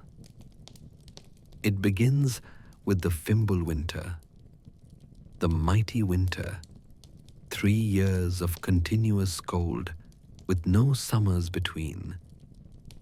Snow will fall from all directions. Winds will howl with the voices of the dying. Frost will creep into the hearts of all living things. Brothers will kill brothers for scraps of food. Fathers will abandon children. Mothers will devour their young rather than watch them starve. All bonds of kinship will dissolve. All oaths will be broken. All mercy will freeze and shatter like ice. During these 3 winters, wars will rage across all worlds, not the honorable combat of warriors seeking glory, but the desperate violence of those who have forgotten why they fight. In Midgard, 3 great battles will consume whole kingdoms, and the earth will be so soaked with blood that seeds will not grow, that rivers will run red for months, that the very soil will reject the dead because it has swallowed too much death already. The wolves that chase the sun and moon, Skjöll and Hati, sons of Fenrir, will grow stronger with each passing day of the Fimbulwinter. Their howls will shake stars from the sky. Their breath will frost the edges of reality itself. And finally, on a day that will dawn like all others, except that it will be the last day to dawn, they will catch their prey. Watch as Skjöld's jaws close around Sol, the sun. There will be a moment, just a moment, when light fights back, when the sun flares brighter than it has ever burned, trying to escape, trying to survive, trying to continue its eternal journey. But the wolf's teeth are inevitable, are fate itself given form, and they pierce the sun's golden flesh. Light bleeds from the wounds, not disappearing, but dissipating, becoming the memory of light, the ghost of warmth, the echo of what once made life possible. Hati catches Mani, the moon, and swallows him whole. Silver light sliding down a throat darker than the void before creation. The stars, without sun or moon to anchor them, begin to fall, streaking across the dying sky like tears of light, like the universe itself weeping for what is being lost. The earth trembles then, not an earthquake, but the earth trying to wake from what it hopes is a nightmare. Mountains crack down their centers, releasing things that were buried when the world was young, things that should have stayed buried. The sea rises, not in waves, but as if the ocean floor itself is lifting, pushing water onto land that has been dry since the gods walked there. Deep beneath the earth, Loki feels the first loosening of his bonds. For so long he has writhed in torment, the serpent's venom burning his face whenever Sigyn must empty her bowl. But the earth's trembling shakes the foundations of his prison, and the iron chains that were once his son's entrails begin to crack. His laughter, when the first chain breaks, is heard in all 9 realms. A sound like breaking glass, like dying hope, like the moment when jest becomes cruelty. Heimdall stands at his post on Bifrost, watching all of this with his far-seeing eyes. And he knows the moment has come. He lifts Gjallarhorn to his lips, and the sound that emerges. It is not loud, not at first.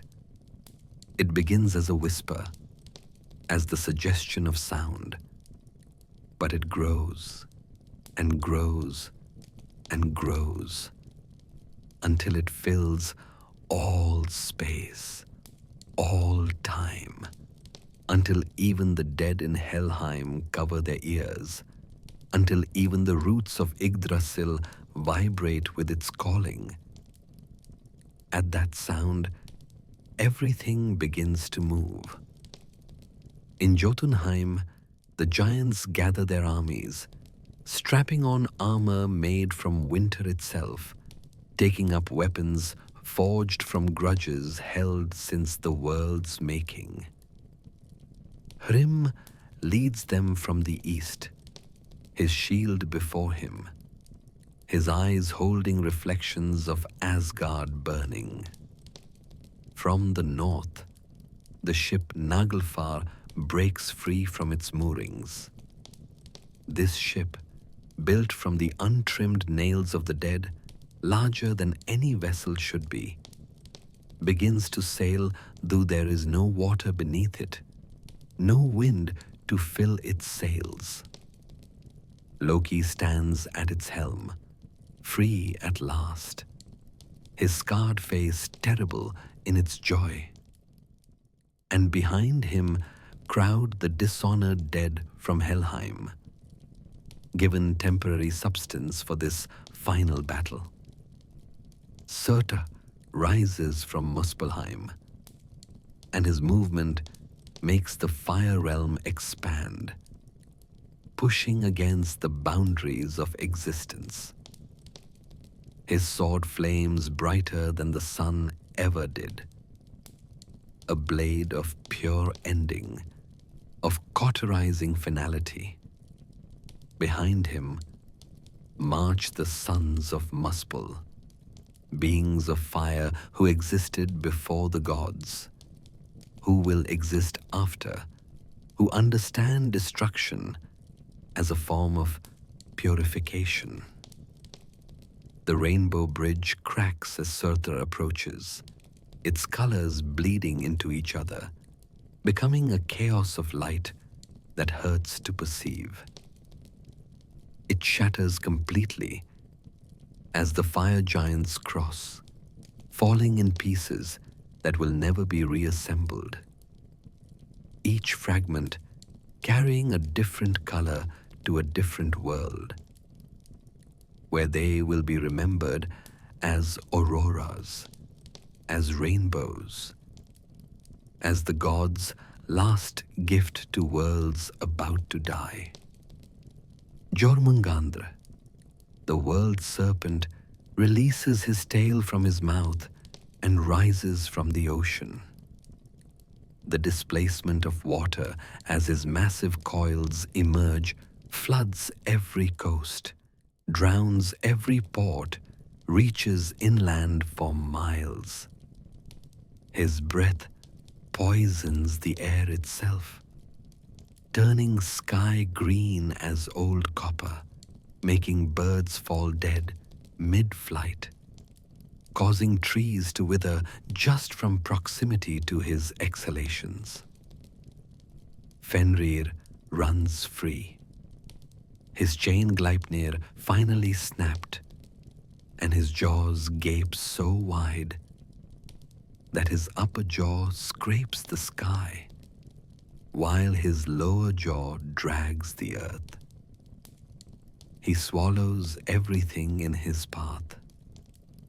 Mountains, forests, entire settlements disappear into that darkness that is not mere absence of light, but the negation of existence itself.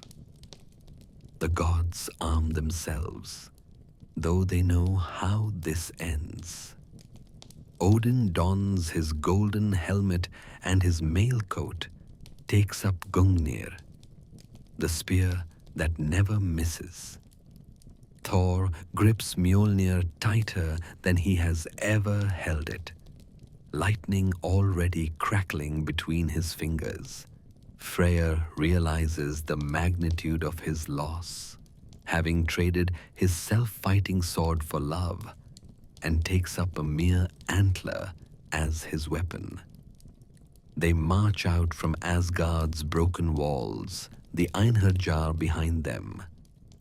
All those warriors who died gloriously and have been training for this moment. But see how different practice is from reality.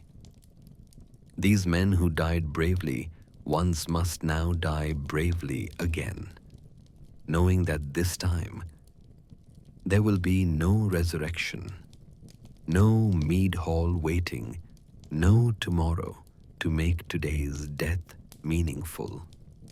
The armies meet on the plain called Vigrid, which stretches 100 leagues in every direction, though distance has little meaning when reality itself is dying. The battle that follows, how can words capture it? It is every battle that has ever been fought happening simultaneously. It is violence distilled to its essence. It is the settling of every grudge, the fulfillment of every threat, the conclusion of every conflict that has ever been postponed. Odin faces Fenrir, and the wolf's charge shakes the foundations of existence. The All-Father throws Gungnir, and it flies true as it always has, piercing the wolf's shoulder. But Fenrir doesn't slow, doesn't stumble, opens his jaws wider and wider until they become a doorway to nothing. Odin disappears into that darkness, swallowed whole, all his wisdom, all his sacrifices, all his preparations meaning nothing in the face of inevitable consumption. But Vidar, the silent god, places his thick boot on Fenrir's lower jaw. That boot made from all the discarded leather in the world. And with his hands, he grabs the upper jaw. The wolf tries to close his mouth, but Vidar's strength is the strength of patience finally expended, of silence finally broken, and he tears Fenrir apart from within, avenging his father, even as the world ends around him. Thor and Jormungandr meet as they were always meant to meet. The defender and the encircler, the storm and the sea. Mjolnir rises and falls, each blow shaking reality, crushing scales, breaking bones that are thick as trees. The serpent strikes back, his coils wrapping around mountains, using them as leverage. His fangs dripping venom that burns holes through the fabric of space itself. Finally, Thor lands the killing blow, caving in the serpent's skull, ending the thing that has encircled Midgard since nearly the beginning. But as Jormungandr falls, he breathes out one last time, and his breath is pure poison, the distillation of every venom that has ever existed. Thor staggers back 9 steps. 9, always 9. The number of completion, and falls. The strongest of the gods, brought down not by strength, but by the toxic aftermath of victory. Tyr and Garm meet at Helheim's gates, the one-handed god of justice against the hound of the underworld. They fight with the precision of those who know exactly how this ends. Each wound given and received exactly as fate prescribed. They die in each other's grip, Tyr's remaining hand on the hound's throat, Garm's teeth in Tyr's neck. Justice and judgment destroying each other.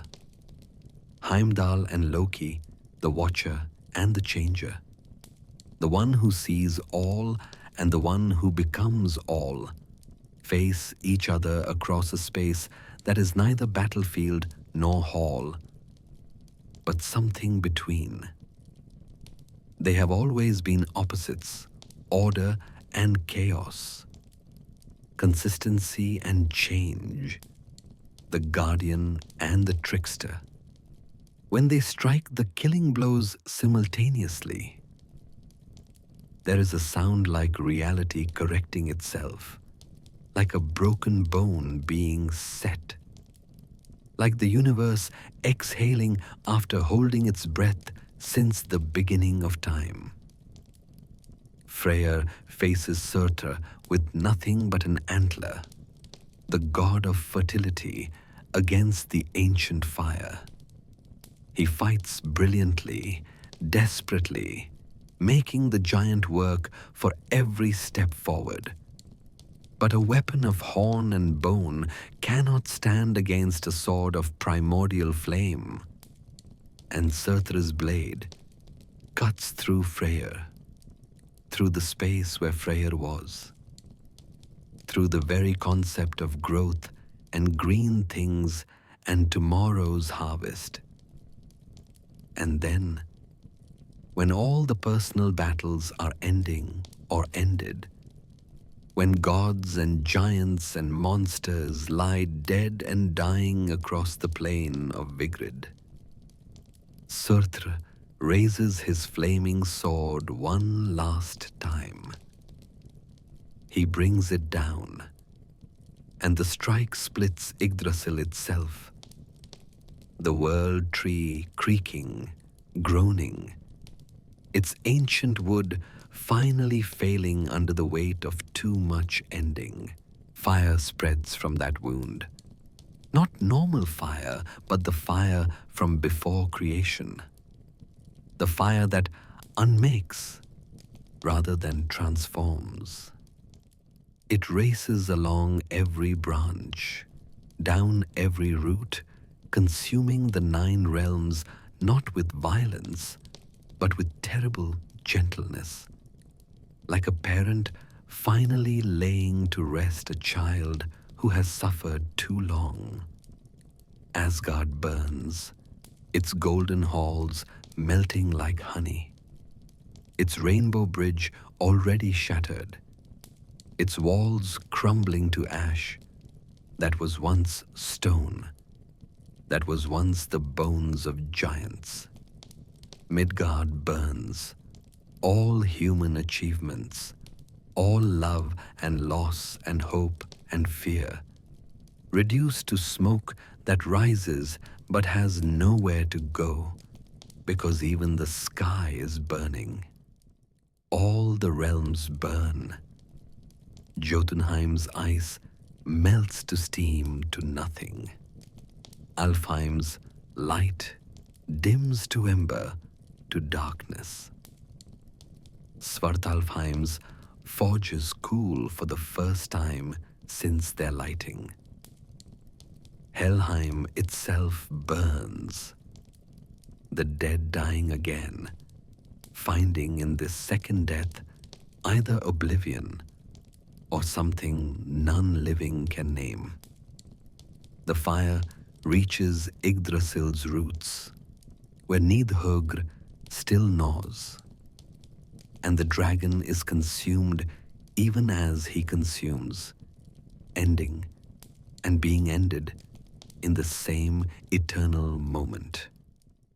The three wells dry up. Urd's well of fate, Mimir's well of wisdom, Vergelmir's well of becoming. Their waters turn to steam, their steam to memory, their memory to nothing. The Norns, what becomes of them, no story says. Perhaps they continue weaving even as their loom burns, even as their thread turns to ash, even as fate itself becomes meaningless. Perhaps they simply stop, their work complete, every thread woven to its end. Perhaps they were never there at all, only the story of them. And when the story ends, so do they. And finally, when everything has burned, when even the fire has consumed itself, when the last god has drawn the last breath, when the last giant has fallen, when the last monster has ceased to move, there is silence. Not the silence between sounds, but the silence before sound was possible. The silence of the void that existed before existence. The silence of Ginnungagap yawning empty once more. The universe has returned to its beginning state, formless, void, potential without actualization. The great experiment of existence has concluded. The wheel has turned full circle. The snake has swallowed itself entire and disappeared into its own consumption. This is Ragnarok, the doom of the powers, told in full. Every detail known, every death foretold, every ending inevitable from the moment of beginning. The Vikings knew this story, told it around fires, that they knew would one day contribute their ash to the final burning, sang it in halls that would not survive the ending, taught it to children who would grow to face their own endings with the same clear sight. And yet, even in this complete destruction, in this absolute ending, the prophecies speak of something else, something after. For the nature of cycles is that they cycle. The nature of endings is that they end. And the nature of stories is that as long as someone remembers to tell them, they begin again. the old seeress who spoke the prophecy, the vulva who Odin raised from death to learn the future. She did not end her vision with fire and darkness.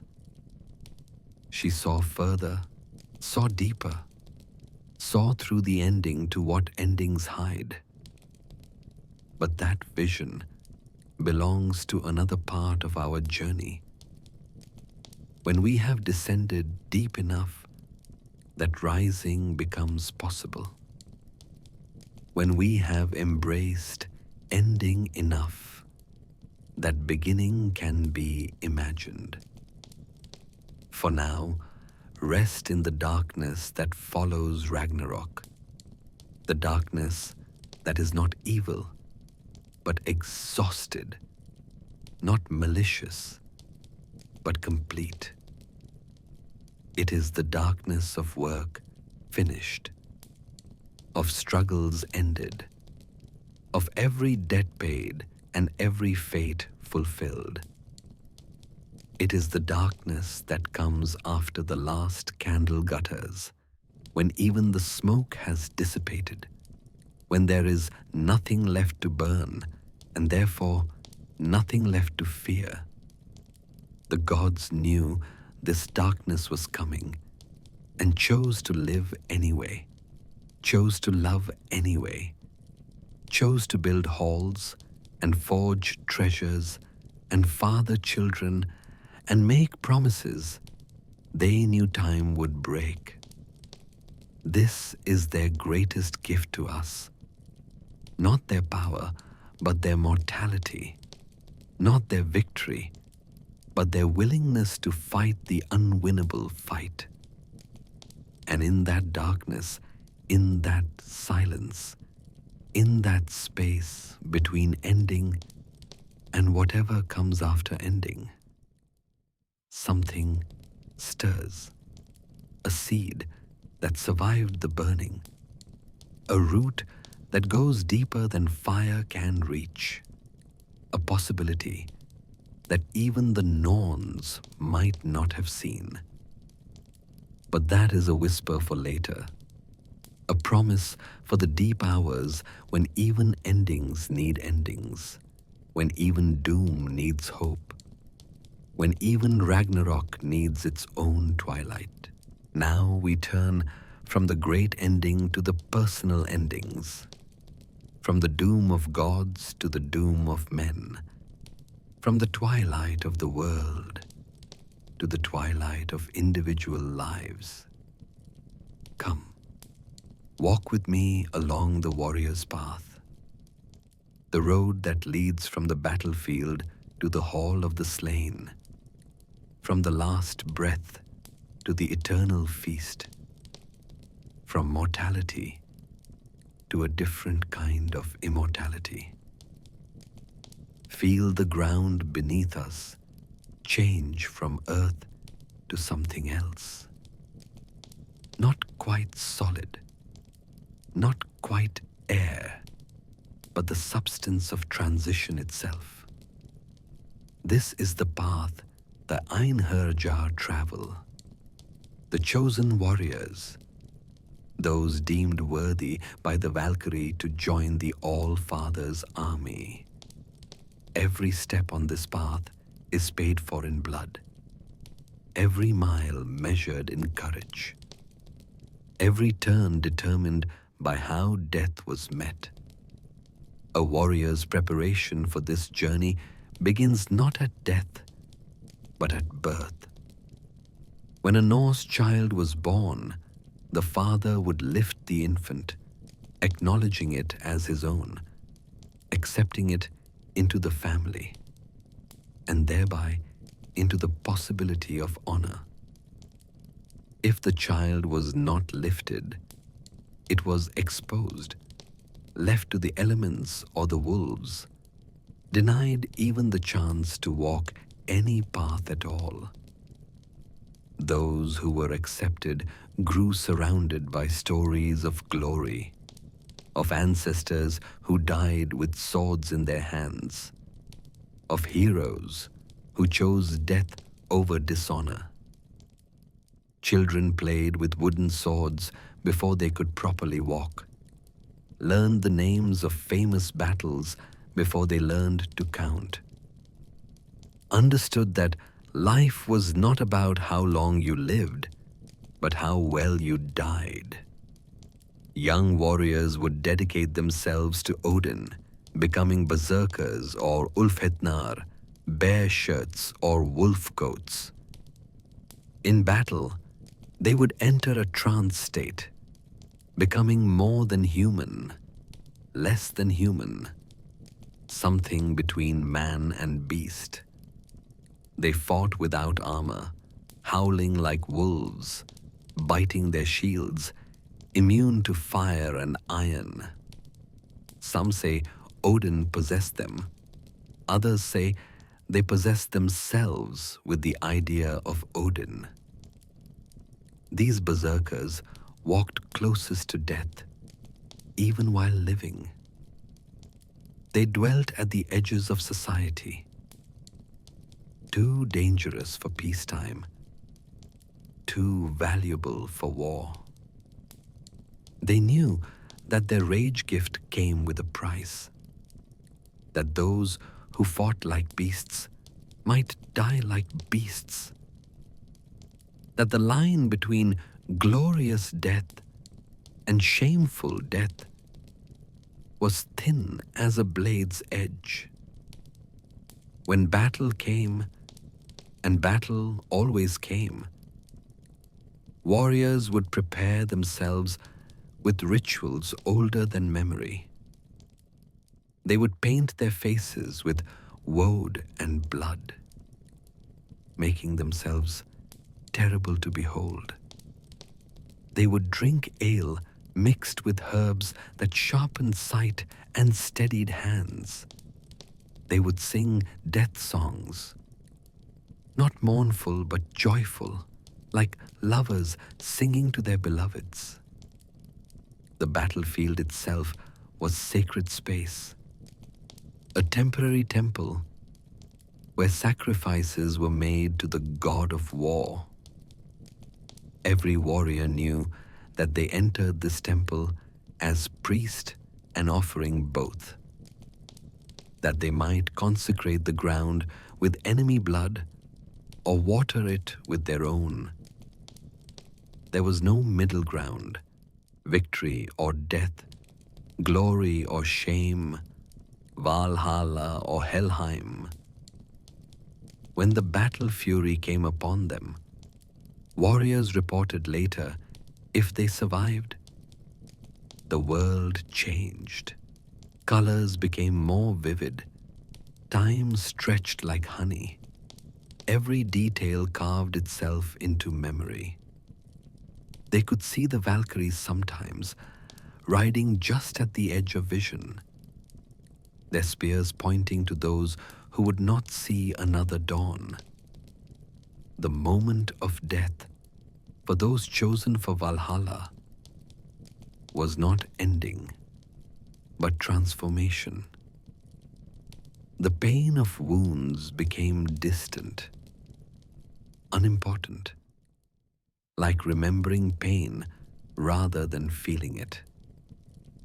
The sounds of battle faded, replaced by something else, music perhaps, or the sound of wind through feathers, or the voice of someone calling their name in a language older than words. See now how the Valkyrie descends, her horse's hooves never quite touching the blood-soaked earth. She is terrible and beautiful, young and ancient, merciful and merciless. Her armor reflects not light, but deeds, showing the warrior every brave moment of their life, every choice that led to this choosing. She extends her hand, and the warrior realizes they are standing, though their body lies below, run through with spears, hacked by axes, made unrecognizable by violence. The body is a discarded shell, a chrysalis from which something greater has emerged. The warrior takes the Valkyrie's hand, and her touch is cold as winter mornings, warm as summer afternoons, electric as the moment before lightning strikes. The horse bears them both, though how a horse can fly is not questioned, because questions belong to the living. Below, the battle continues, but it seems small now, unimportant, like watching ants defend their hill. The warriors' former comrades fight on, not knowing their friend has already left, already been chosen, already begun the journey to the Hall of Heroes. The path to Valhalla is not straight, but spirals upward through the roots and branches of Yggdrasil. Other warriors join them, carried by other Valkyries, a procession of the gloriously dead. Some are young, barely old enough to hold swords. Others are grey-bearded, their many scars telling stories of battles survived until this final one.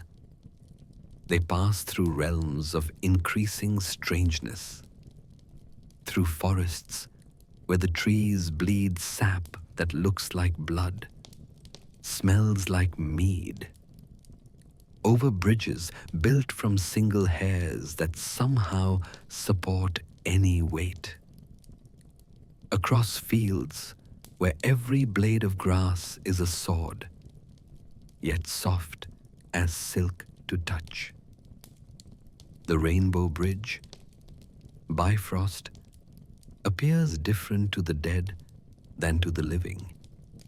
Not solid, but made of light itself, every color containing memories. Red holds the memory of blood spilled and blood shed. Orange holds the memory of firesides and burning halls. Yellow holds the memory of gold taken and gold given. Each dead warrior sees their life reflected in the spectrum, sees how their choices created colors, how their deeds became light. Heimdall watches them pass, his eyes that see everything, seeing through them now, seeing not what they were, but what they have become. He nods to each warrior, a recognition that needs no words, an acceptance that cannot be questioned. Some say he whispers their names as they pass, their true names that no living person ever knew. As they approach Valhalla, they hear it before they see it. The sound of celebration that has been continuous since the first warrior arrived, that will continue until the last warrior falls at Ragnarok. Laughter and songs and the clash of drinking horns. The ring of weapons in friendly combat. The voices of heroes from every age, speaking languages that should be dead but cannot die here. The hall itself defies comprehension. 540 doors, each wide enough for 800 warriors to march through shoulder to shoulder. The roof thatched with golden shields that catch light from no visible source. Spears for rafters, mailcoats for bench covers, a hall built from the implements of war, transformed into architecture. At the highest door, stands Odin himself, though he appears different to each warrior. To some he is the wise old wanderer, to others the terrible battle god, to still others the father they never had, or the father they lost. He speaks a single word to each arrival, a word that contains their entire life, their entire death, their entire purpose. No two warriors ever hear the same word. Inside, the feast is already in progress, has always been in progress, will always be in progress. The Níðhöggr sit at benches that stretch beyond sight. Yet somehow, there is always room for one more, always a place set, always a horn filled with mead waiting. The warriors already there greet the newcomers with joy that is not forced but genuine. They have been waiting for these specific warriors, though they didn't know it until they arrived. Every warrior completes the hall in a way that was incomplete before. Every death makes the army stronger, makes the celebration deeper, makes the eventual defeat more glorious. Ymir, the cosmic boar, is being served, his flesh regenerating even as it is consumed. The meat tastes different to each warrior, to some like their mother's cooking, to others like their first meal after a long hunger, to others like victory itself given flavor. The mead flows from Heidrun's udder, and it never causes drunkenness, only joy, only the clarity that comes after all questions have been answered. But the feast is not the purpose, only the intermission. When dawn comes, and dawn always comes, even in halls outside of time, the warriors arm themselves. They take up weapons that are theirs but perfected, swords that are sharper than possibility, spears that understand their targets before being thrown, axes that sing songs of severing. In the courtyard, which is larger than kingdoms, they fight, not with hatred, but with love. The love of those who understand each other completely. Every blow is a conversation, every parry a response, every death a punctuation mark in an ongoing dialogue about skill and courage and the meaning of violence. They kill each other over and over, learning every possible way to die, becoming connoisseurs of ending. Death by sword through the heart feels different than death by axe to the skull. Death by spear is unlike death by arrow.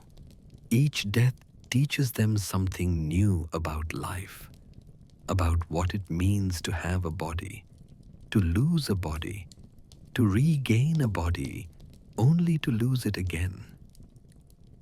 When the horn sounds at evening, they rise from their deaths, whole and healed and hungry. Warriors who killed each other moments before embrace as brothers, critique each other's technique, plan tomorrow's deaths with the enthusiasm of children planning games. This is the warrior's paradise. But consider what paradise means here. Eternal combat, eternal death, eternal resurrection, all in preparation for a battle they know they will lose. They are not rewarded with rest, but with purpose. Not with peace, but with meaning. Not with ending, but with the promise of a truly final ending. Some warriors speak of seeing beyond Valhalla, of glimpsing something through the walls during certain moments of combat. A green field, perhaps, or a different kind of light, or figures that might be gods, but might be something else. But these visions are rare and quickly forgotten in the joy of battle, the pleasure of the feast, the company of heroes. The Valkyries move among them, serving mead, choosing partners for the night, their faces changing depending on who looks at them. To some, they appear as lost loves. To others, as death itself made beautiful. To others, as something that cannot be described because the living lack the necessary words. And always, Odin watches from his high seat, his ravens on his shoulders, his wolves at his feet. He knows every warrior's name, every warrior's death, every warrior's purpose in the final battle. He sees them not as individuals, but as weapons, not as people, but as pieces in a game whose rules he understands but cannot change. Yet there is love in his watching, the love of a general for troops, of a craftsman for tools, of a father for children he must send to die. He drinks to them each night, and his toast is always the same, though spoken in different words. To those who chose death over dishonor, battle over bed, the swords, sleep over the straw death. The path to Valhalla is not for everyone, not even for every warrior. It requires not just death in battle, but the right kind of death, the right mindset, the right recognition from the Valkyries. Many brave warriors go to Freyja's hall instead, or to Helheim, or to their burial mounds. There is no shame in this, only difference. Only the variety that makes existence complex and complete. But for those who walk this path, who earn this ending, who join this eternal preparation for assured destruction, they achieve a kind of immortality that is not about living forever, but about dying forever, about making death itself into life, about transforming ending into continuation. They become part of a story that outlasts the gods themselves. Heroes in a tale that will be told in whatever world rises from Ragnarok's ashes. Their names become words for courage. Their deeds become definitions of honor. Their deaths become the standard by which all other deaths are measured. This is the warrior's path to Valhalla, not a reward, but a responsibility, not an escape from death, but an embrace of it, not a happy ending, but an ending that never ends, a death that never completes, a battle that continues until battle itself becomes meaningless, and meaning itself becomes a battle. Deeper now, deeper into the mysteries, into the spaces between words where meaning lives without language, into the realm of the runes, those angular marks that are more than alphabet, more than symbols, more than human minds, should perhaps possess. Rest here in the darkness between knowings and listen to the story of how wisdom was torn from the world tree's keeping. The runes existed before they were discovered. They waited in the roots of Yggdrasil, in the grain of its bark, in the pattern of its leaves against the sky. They were not created, but recognized, not invented, but remembered, not learned, but earned through the kind of sacrifice that changes, the one who sacrifices. Picture Odin as he was before the runes. Powerful, yes. Wise, certainly. But incomplete. He could see far with his remaining eye, but he could not see deep. He knew much, but he did not know the roots of knowing. He ruled, but he did not understand the source of sovereignty. The need grew in him like hunger, like thirst, like the ache of a wound that will not heal. He wandered the worlds seeking wisdom, questioning giants who remembered the beginning, consulting the severed head of Mimir, sitting silent on Hlidskjalf, his high seat, watching everything and understanding less than he saw. Until finally, he came to Yggdrasil itself, the tree that was the center of everything, the axis around which all existence turned. And he knew, with the kind of knowing that comes before thought, that what he sought was here, had always been here, waiting in the wood like blood in veins. He hung himself from the tree. Think on that. The king of gods making himself sacrifice to himself. He pierced his side with his own spear, Gungnir, the wound deep enough to bleed, but not deep enough to grant the mercy of quick death. And there he hung, suspended between earth and sky, between life and death, between God and offering. 9 nights he hung there. 9. The number of completion, of gestation, of transformation.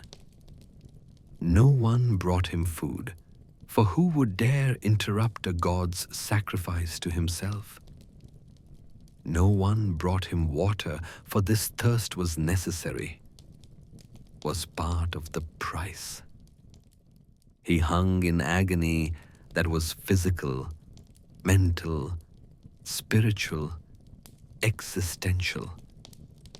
On the first night, he felt his divine strength leaving him, draining out with his blood, drop by drop.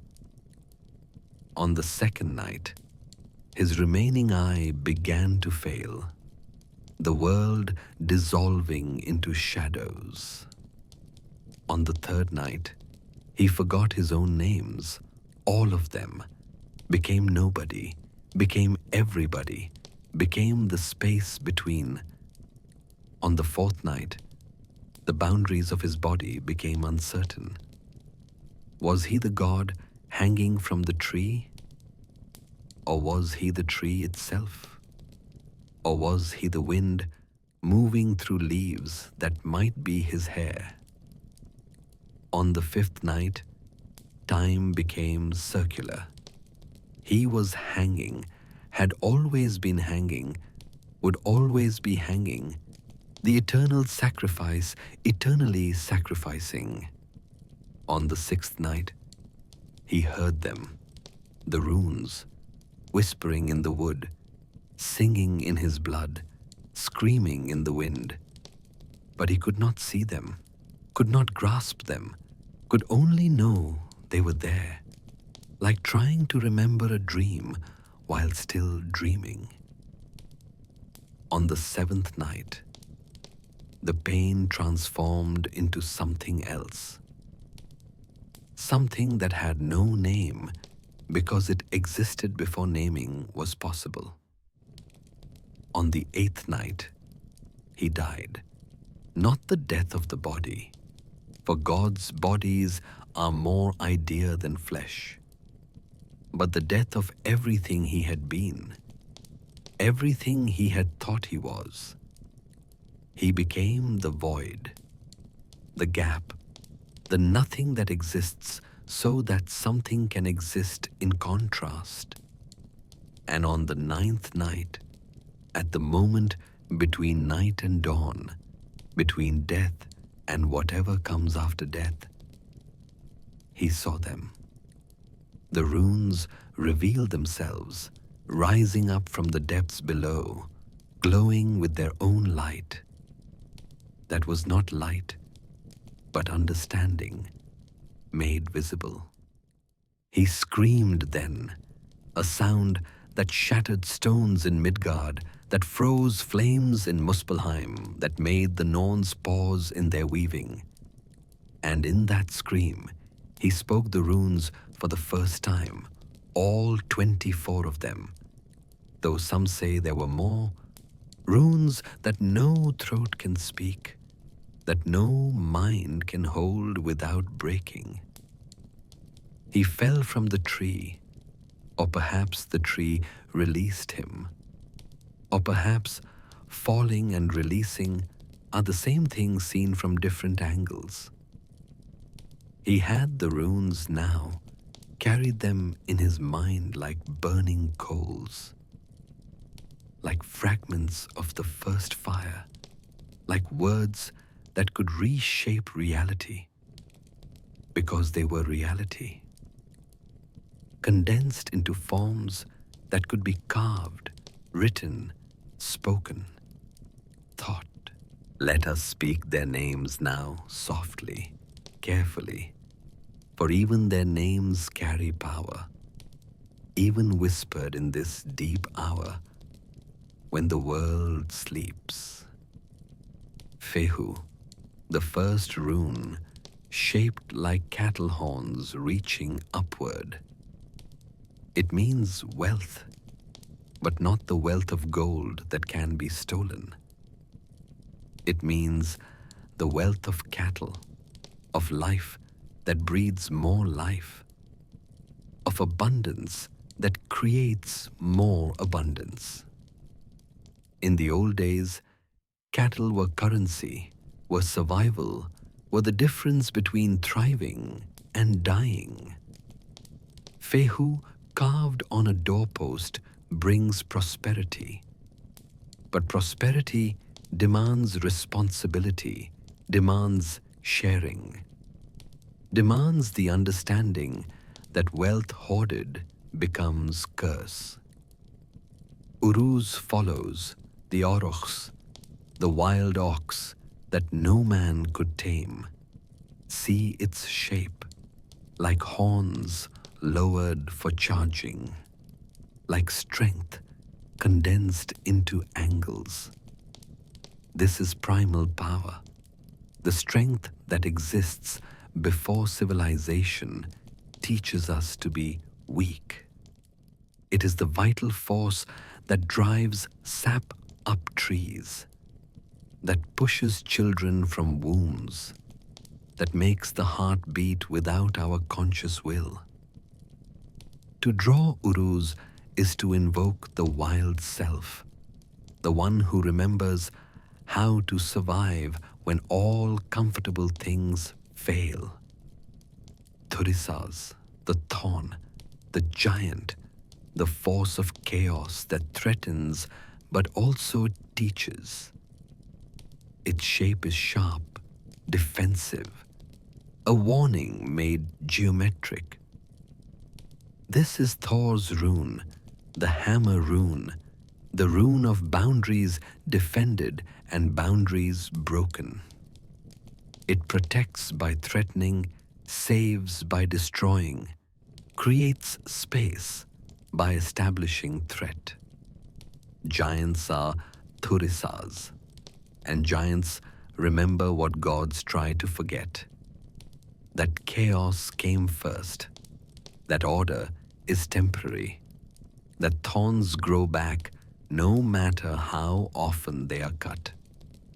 Ansus, Odin's own rune, shaped like the god himself, with arms spread wide, embracing or blessing or preparing to transform.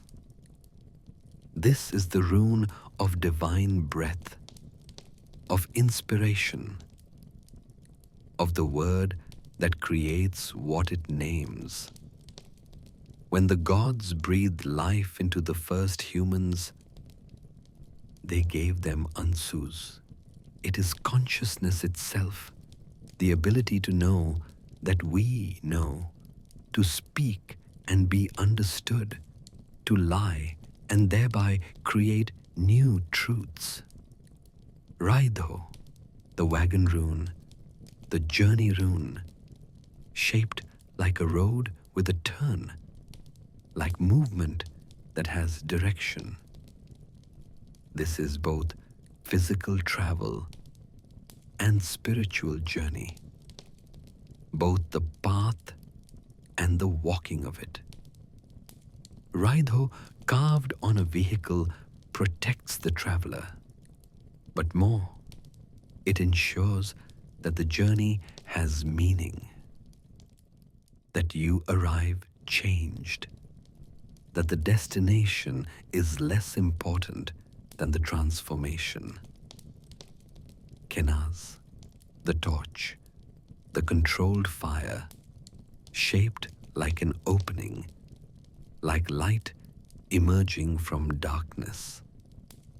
This is not the wildfire of Muspelheim, but the tamed flame of the hearth, the forge, the funeral pyre.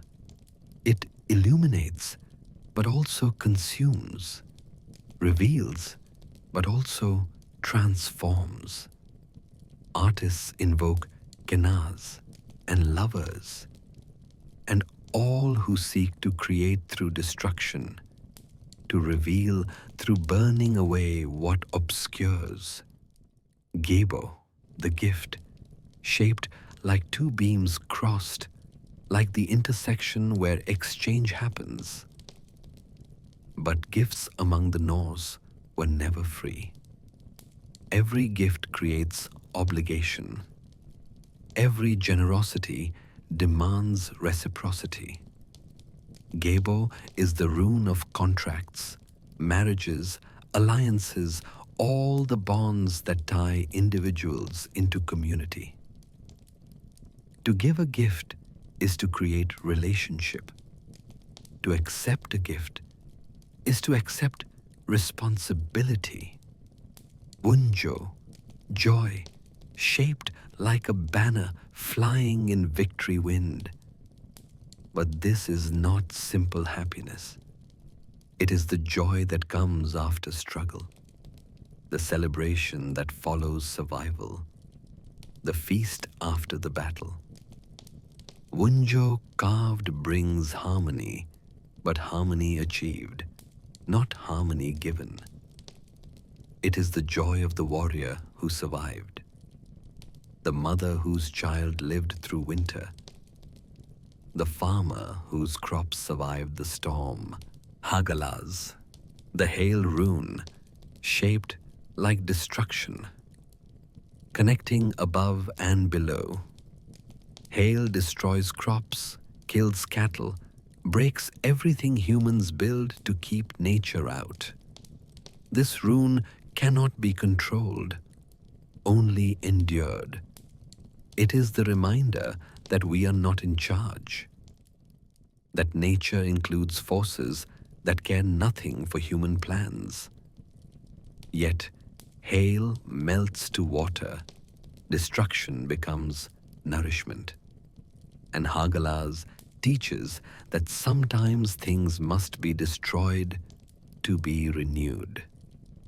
Nauthis, necessity, constraint, shaped like two sticks rubbed together to make fire.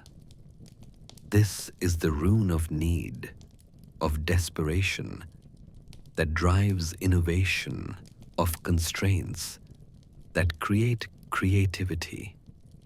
The Norse knew that necessity was the mother of invention, that humans discover their true strength only when comfortable options are removed.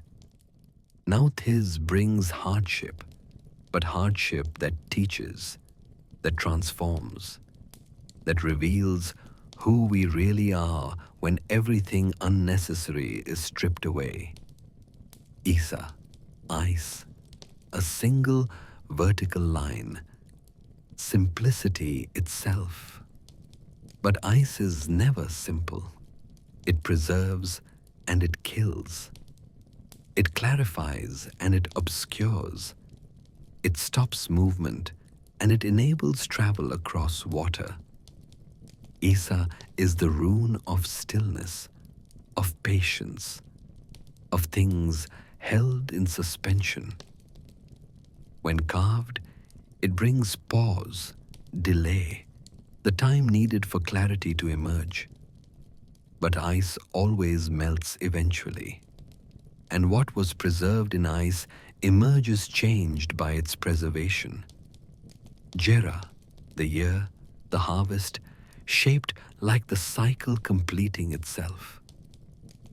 This rune cannot be rushed. It moves at the pace of seasons, of seeds becoming grain, of children becoming adults.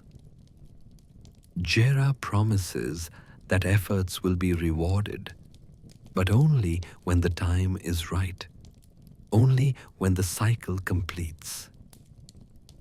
It is the rune of farmers, of parents, of all who plant now what they will harvest later, who understand that time itself is an ingredient in creation. Ehwaz, the yew tree, shaped like the world tree itself, roots below, branches above, trunk connecting. The yew is the death tree. Its berries poison, its wood used for bows that bring death at a distance. But the yew is also eternal, living for thousands of years, regenerating from its own decay. Ehwaz is the rune of death and rebirth, of endings that are beginnings, of the eternal return. Birthrow, the dice cup, the womb, the mystery, shaped like a container holding the unknown. This is the rune of fate, of chance, of the word that shapes all things. When the cup is shaken, the dice are in motion. All possibilities exist simultaneously. When they fall, possibility collapses into actuality. Birthrow reminds us that some things cannot be known until they happen. That mystery is not ignorance, but wisdom. Algiz, the elk, protection, shaped like a human with arms raised in prayer or surrender. This is the rune of divine protection, of the connection between human and divine, of the moment when help arrives from unexpected sources. Elk sedge grass cuts those who grasp it carelessly, but protects those who know how to hold it. Algiz teaches that protection requires wisdom, that shields can become prisons, that sometimes vulnerability is the greatest strength. Sovilo, the sun, shaped like lightning, like the path light takes through darkness. This is victory, healing, the force that drives winter away and brings life back to frozen earth.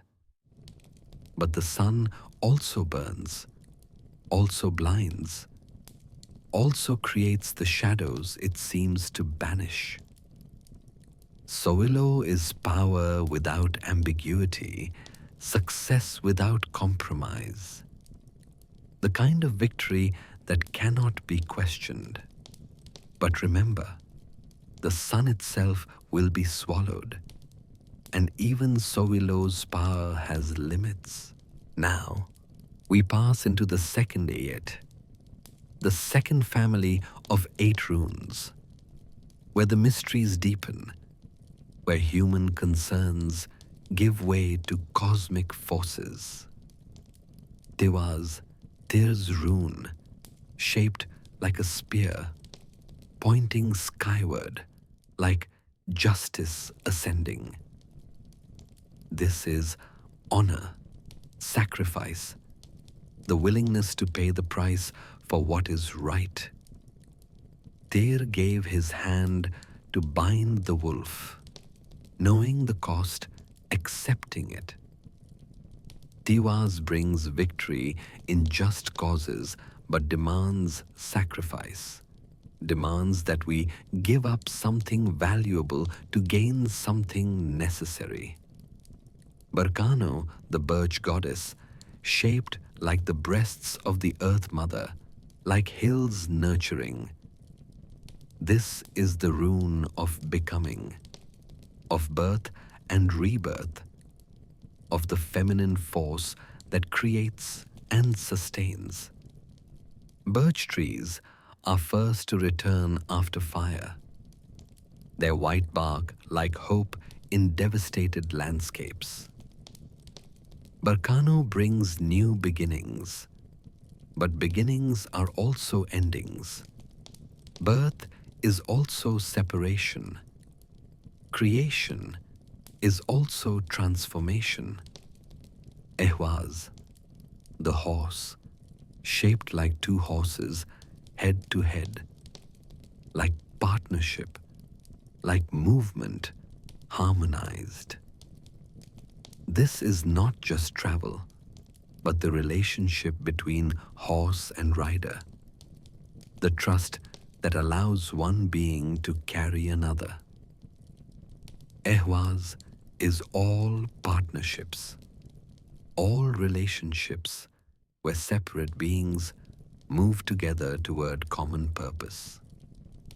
Marriage is Ehwaz and friendship, and the bond between God and worshipper. Manas, humanity, shaped like 2 beings, supporting each other, like community itself made geometric. This is the rune of human consciousness, of what makes us different from beasts and gods alike.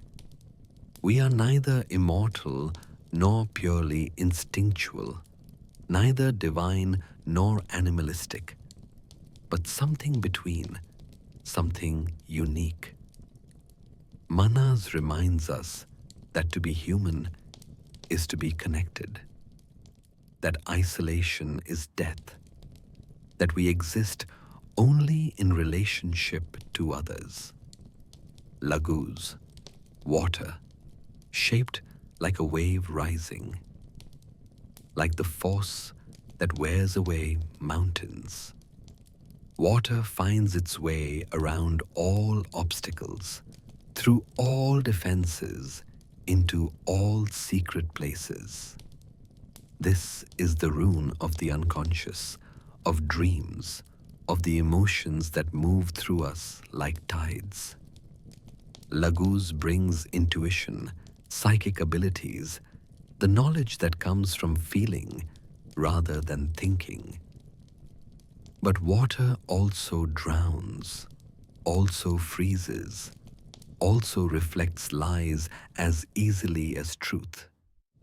Ingwaz, the seed, shaped like a diamond, like potential contained, like DNA waiting to unfold. This is Freya's rune, fertility and peace.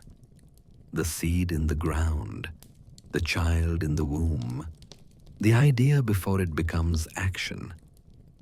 Ingvas teaches patience, teaches that some things must develop in darkness, in silence, in the hidden places where observation would destroy what is being created. Daga's day, shaped like an hourglass, like the moment of transformation when night becomes morning. This is breakthrough, awakening, the sudden clarity that comes after long confusion. Dagaz is the rune of dawn, of hope renewed, of the light that always returns no matter how long the darkness. But day leads to night as surely as night leads to day. And Dagaz teaches that transformation is constant, that no state is permanent. Otala, inheritance, homeland, shaped like boundaries, enclosing and protecting. This is the rune of ancestral property, of what is passed down through generations, of the land that owns us more than we own it. Otala is tradition, culture, the accumulated wisdom of the ancestors. But inheritance includes debts as well as gifts, curses as well as blessings. And Otala reminds us that we cannot choose what we inherit, only what we do with it. These are the 24 runes of the Elder Futhark, though there are others, runes that were lost, runes that were hidden, runes that were never meant for human minds. Each rune is a key, but keys can lock as well as unlock. Each rune is a tool, but tools can destroy as well as create. Each rune is a word, but words can curse as well as bless. The Vikings carved runes on everything. Weapons to give them power, doorways to provide protection, ships to ensure safe voyage, graves to bind the dead or free them. They understood that runes were not just letters, but forces, not just symbols, but doorways to powers that existed before humans, before gods, perhaps before existence itself. To work with runes required sacrifice. Odin gave his eye for wisdom and hung on the tree for the runes. What would a mortal give? Some rune masters were said to feed the runes with their own blood, mixing it with the paint that colored the carved shapes. Others paid with years of their lives, aging rapidly as they gained knowledge. Still others paid with their sanity, their minds cracking under the weight of meanings too large for human consciousness. The runes remember. They remember being discovered by the hanging god. They remember every hand that has carved them, every voice that has spoken them, every mind that has held them. When you work with runes, you join a chain of consciousness stretching back to that 9th night when Odin screamed them into being. But the runes also forget. They forget mercy, forget proportion, forget that humans are fragile. A rune carved in anger continues its work long after anger has cooled. A rune spoken in haste cannot be unspoken. A rune thought too deeply can take root in the mind, like a seed that grows into something unexpected. As we drift deeper into this runic mystery, feel how the angular shapes soften in the darkness of near sleep. The hard edges of meaning become curved suggestions. The definite becomes indefinite. The runes return to what they were before Odin found them. Potential waiting in wood.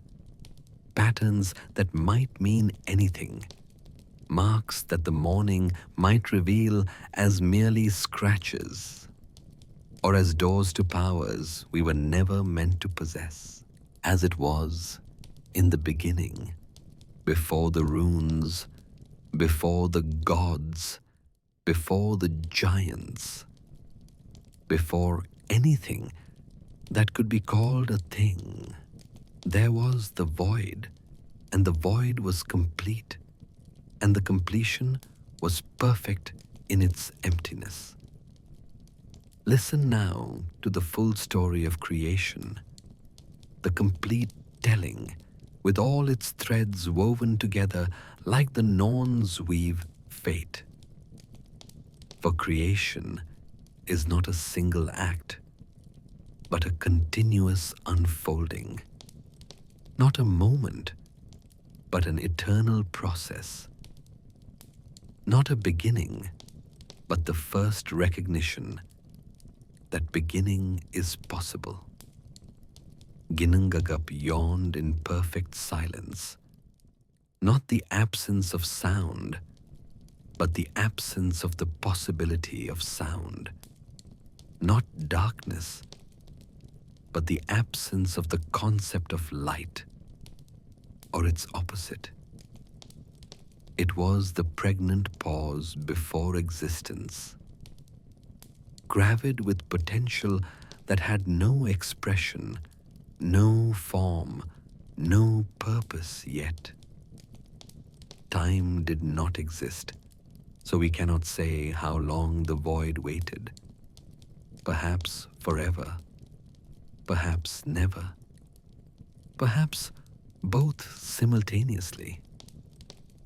The void was patient with the patience of non-existence, content with the contentment of needing nothing, because there was nothing to need. But even perfect emptiness is not stable. Even nothing contains the seed of something. In the far north, so slowly that if there had been observers, they would have died of old age before noticing movement. Cold began to gather, not arriving from somewhere else, for there was nowhere else, but condensing from the possibility of cold that the void contained. This became Niflheim, the world of mist, and at its heart formed the spring Hvergelmir, from which flowed 11 rivers, or 12. The number shifts with each telling. These rivers, the Níðhöggr, flowed out into the void, their waters so cold they turned to ice even as they moved, creating glaciers that grew into the emptiness, claiming nothingness for something. And in the far south, with equal impossibility, heat began to concentrate. Muspelheim formed, the realm of fire, and in it dwelt Surtr. Though how he came to be there whether he created it or it created him, no story tells. He stood at the border with his flaming sword, waiting, though what he waited for would not exist for ages yet. The ice crept south, the fire crept north, and where they met, in the center of Ginnungagap, transformation began. The ice melted, but this was not ordinary melting. This was the first melting, the prototype of all future transformations from solid to liquid. The drops that fell were pregnant with becoming. From these drops formed Ymir, also called Aurgelmir, the primordial giant. He was vast beyond description, a landscape more than a being, a world seed containing all future possibilities of form. As he slept, for his first act was sleeping, he sweated, and from that sweat came more giants, spontaneously generating from his body like thoughts from a dreaming mind. The creation was not beautiful. It was necessary. Under his left arm grew a male and female. From his legs coupling came a six-headed son. These were the first of the frost giants, the Hrimthursar, beings of primordial cold animated by distant fire. Contradiction given form. Beside Ymir, from those same primordial drops, came Odhumla, the primordial cow. Her udder produced 4 rivers of milk, nourishment flowing into a world that had never known hunger because it had never known satisfaction. Ymir drank and grew larger, and as he grew, the world grew. The world and giant were not yet separate concepts. Audhumla licked the salty ice blocks for her nourishment, and as she licked, she shaped something within. On the first day, hair appeared. On the second day, a head emerged. On the third day, Buri stood free, beautiful and strong, the first of what would become the gods. Buri had a son, Bor, through means no story records. Perhaps he willed himself a child. Perhaps the child emerged from him as the giants emerged from Ymir. Perhaps reproduction was different before biology established its rules. Bor married Bestla, daughter of the giant Bolthon, and from this union of god-kind and giant-kind came 3 sons, Odin, Vili, and Ve. These 3 brothers looked upon the primitive world. Ymir growing ever larger, his offspring multiplying, the cosmos becoming nothing but giant upon giant, chaos breeding chaos. And they knew, with knowledge that came before learning, that something new was needed. They killed Ymir. Think on this primal crime, this necessary murder. The gods' first act was violence. Their creation required destruction. Their order demanded chaos's death. When they struck the killing blow, Ymir's blood rushed out in torrents. A flood that drowned all giants save Bergelmir and his wife, who escaped on a hollowed log carrying the seed of future giants, the memory of the gods' crime. The brothers took Ymir's corpse and from it crafted the world. His flesh became earth, dark and fertile. His bones became mountains, structure erupting through softness. His teeth became rocks and pebbles, scattered across the landscape.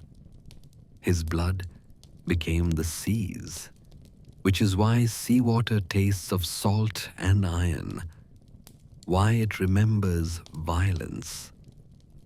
They lifted his skull to make the sky, placing 4 dwarves at the corners to hold it, Nordri, Sudri, Austri, and Vestri, marking the directions, creating orientation in a universe that had known no up or down, no here or there. His brain they scattered to become clouds, thoughts of the dead giant still drifting across his skullski. From Muspelheim's sparks, they made stars, fixing some in patterns to mark time's passing, letting others wander as planets following their own mysterious paths. The sun and moon they set in chariots, pursued by wolves, creating day and night. The first rhythm, the first measure, the first way to say then and now and tomorrow. In the center of this new world, they built Midgard from Ymir's eyebrows, a fence to protect what would come, and they built Asgard for themselves, connected to Midgard by Bifrost, the rainbow bridge that is solid to gods but dissolves at mortal touch. The world was shaped but empty, formed but lifeless. The brothers walked the beaches of the new-made world and found 2 trees, or perhaps driftwood, or perhaps something between, an ash and an elm, or perhaps 2 pieces of the same tree, or perhaps wood that had never been tree at all. From these, they carved the first humans. Ask and Embla were their names, though what the names mean, scholars still debate. The brothers gave them different gifts. Odin gave breath and soul, the animator, the thing that makes flesh more than meat. Vili gave consciousness and movement, the ability to know and to act on knowledge. Ve gave speech and senses, the ability to perceive and communicate perception. But there is another version, older perhaps, where the gods are named differently. Odin, Hoenir, and Lodur found the trees and gave different gifts, spirit, mind, and warmth. Or perhaps they are the same gifts with different names, or the same gods with different faces. For creation stories shift like smoke, never quite the same twice. The first humans stood on the beach, naked and nameless, beyond the names the gods had given them. They looked at the world that had been made from murder, built from a corpse, organized from chaos. And they began to walk, to explore, to name things. Each name an act of creation. Each word a small echo of the gods' great shaping. From Ask and Embla came all humanity, spreading across Midgard, learning to farm the flesh earth, to mine the bone mountains, to sail the blood seas. They learned to die, which the gods had not yet learned. And in dying, they discovered meaning, for meaning requires ending. Purpose requires limit. Meanwhile, the gods continued creating. From the maggots that fed on Ymir's flesh came the dwarves, given consciousness and purpose, set to work in the roots of mountains, crafting treasures from the giant's transformed body. 4 of them held the sky. Others delved deep, finding gold in the giant's veins, silver in his tendons, gems in his hardened organs. The light elves came into being, though no story says clearly how. Perhaps they condensed from light itself, from the interaction between Muspelheim's fire and the tears of stars. They dwelt in Alfheim, tending to growing things, to beauty, to the delicate balance between creation and entropy. Dark elves, or perhaps they are the same as dwarves seen differently, worked in the earth. In Svartalfheim, their forges powered by the heart heat of the dead giant, their hammers ringing with the rhythm of making, creating artifacts that even gods would envy, weapons that could kill ideas, jewelry that could make concepts beautiful.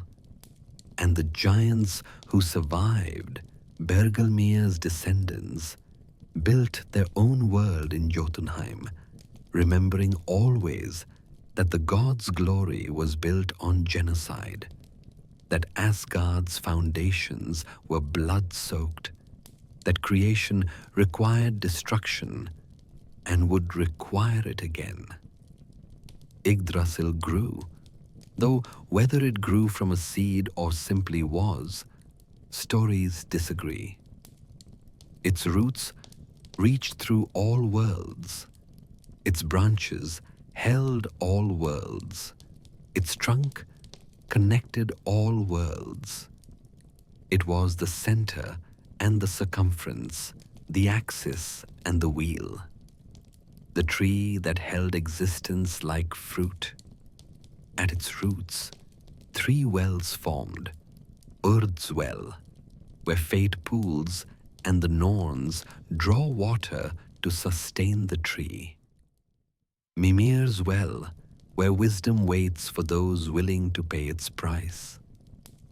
Hvergelmir, where all rivers begin and end, where Níðhöggr gnaws, where creation and destruction meet in eternal tension. The Norns came to the well of Urd, though from where, none can say. Perhaps they are older than gods. Perhaps they are what the gods become. Perhaps they are the universe's way of understanding itself. They water the tree.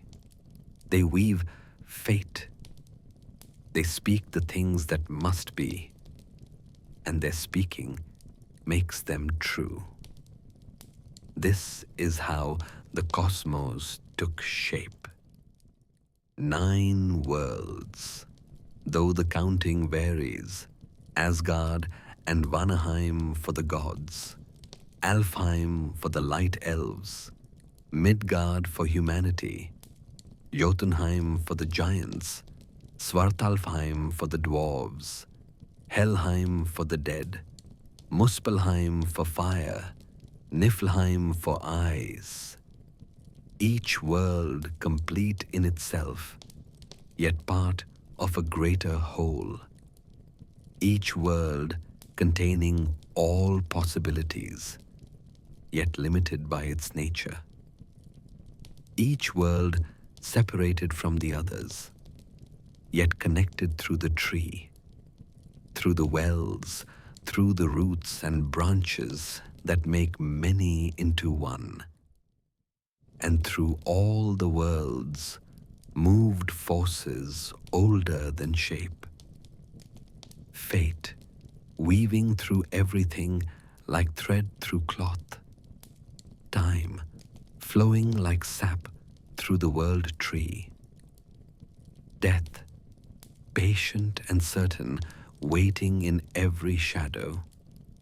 Love, fierce and terrible, building and destroying with equal passion. Change, the only constant, ensuring that even permanence is temporary. The gods looked upon their creation and saw that it was good. But good is not perfect, and perfect is not eternal.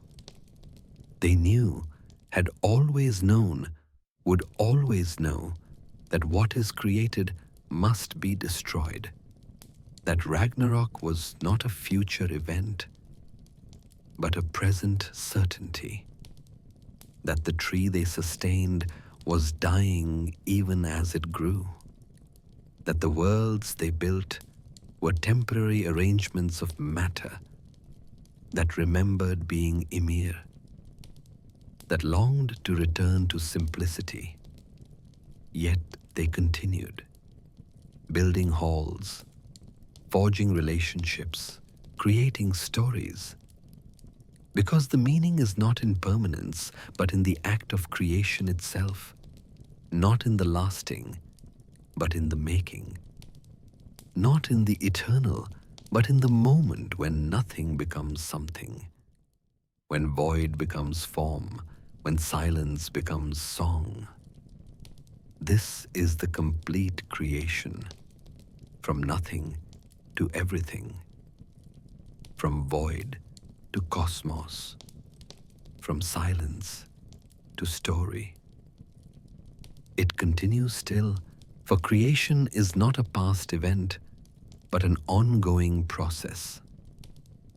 Every birth echoes, Ask and Embla's awakening. Every death echoes Ymir's ending. Every transformation echoes that first melting where ice met fire and possibility became actual. We are all part of this creation, made from the flesh of murdered giants, animated by the breath of gods who know they are doomed, dwelling in a cosmos held together by a tree that is always dying, always living, always exactly the same and always changing. The Vikings understood this, that we are all temporary arrangements of ancient matter, that we are all part of a story that began before us and will continue after us, that creation and destruction are not opposites, but partners in an eternal dance, that even gods die, even worlds end, even stories conclude. But in the ending is the beginning. In Ymir's death was the world's birth. In Ragnarok's destruction will be new creation. In every ending, a seed of beginning. In every beginning, the certainty of ending. The wheel turns, the tree grows, the story continues. As it was in the beginning, it is now and ever shall be, until it isn't, until it changes, until the ice meets fire again and something new emerges from their meeting. Something we cannot imagine because imagination itself will be different, will be new, will be born from the ashes of everything we thought was permanent.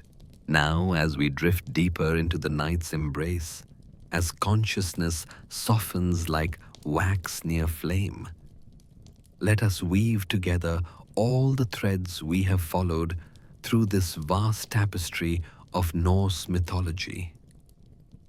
Feel how each story connects to every other, how each god reflects all gods, how each ending carries its beginning, how each realm contains all realms like nested dreams within dreams.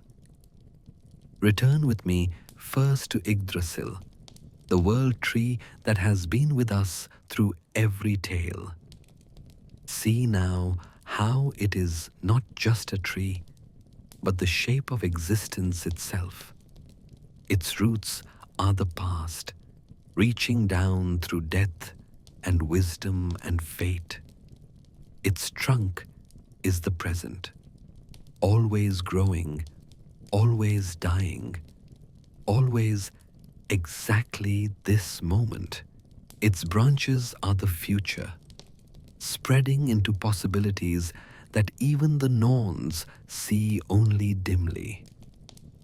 Every story we have told lives somewhere in this tree. Odin hangs from its branches, discovering runes that were always carved in its bark. The Norns water its roots with fate-made liquid. Ratatoskr runs up and down its trunk, carrying messages that keep the cosmos in motion through conflict.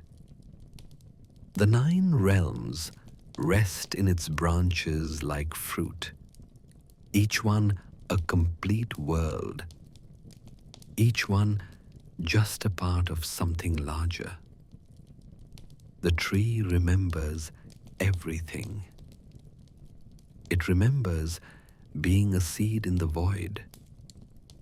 It remembers the first root breaking through nothingness.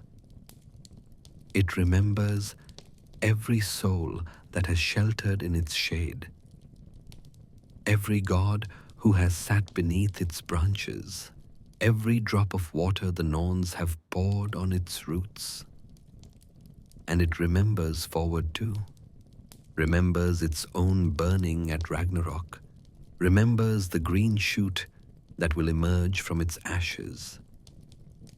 Think now of the gods we have met, not as separate beings, but as aspects of a single divine principle fragmented into personality.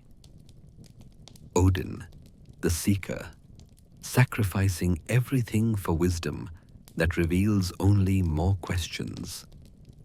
Thor, the defender, fighting battles that can never be won. Frigg, the knower, holding all faiths but speaking none. Loki, the changer, becoming what the story needs, villain and hero and fool and sage.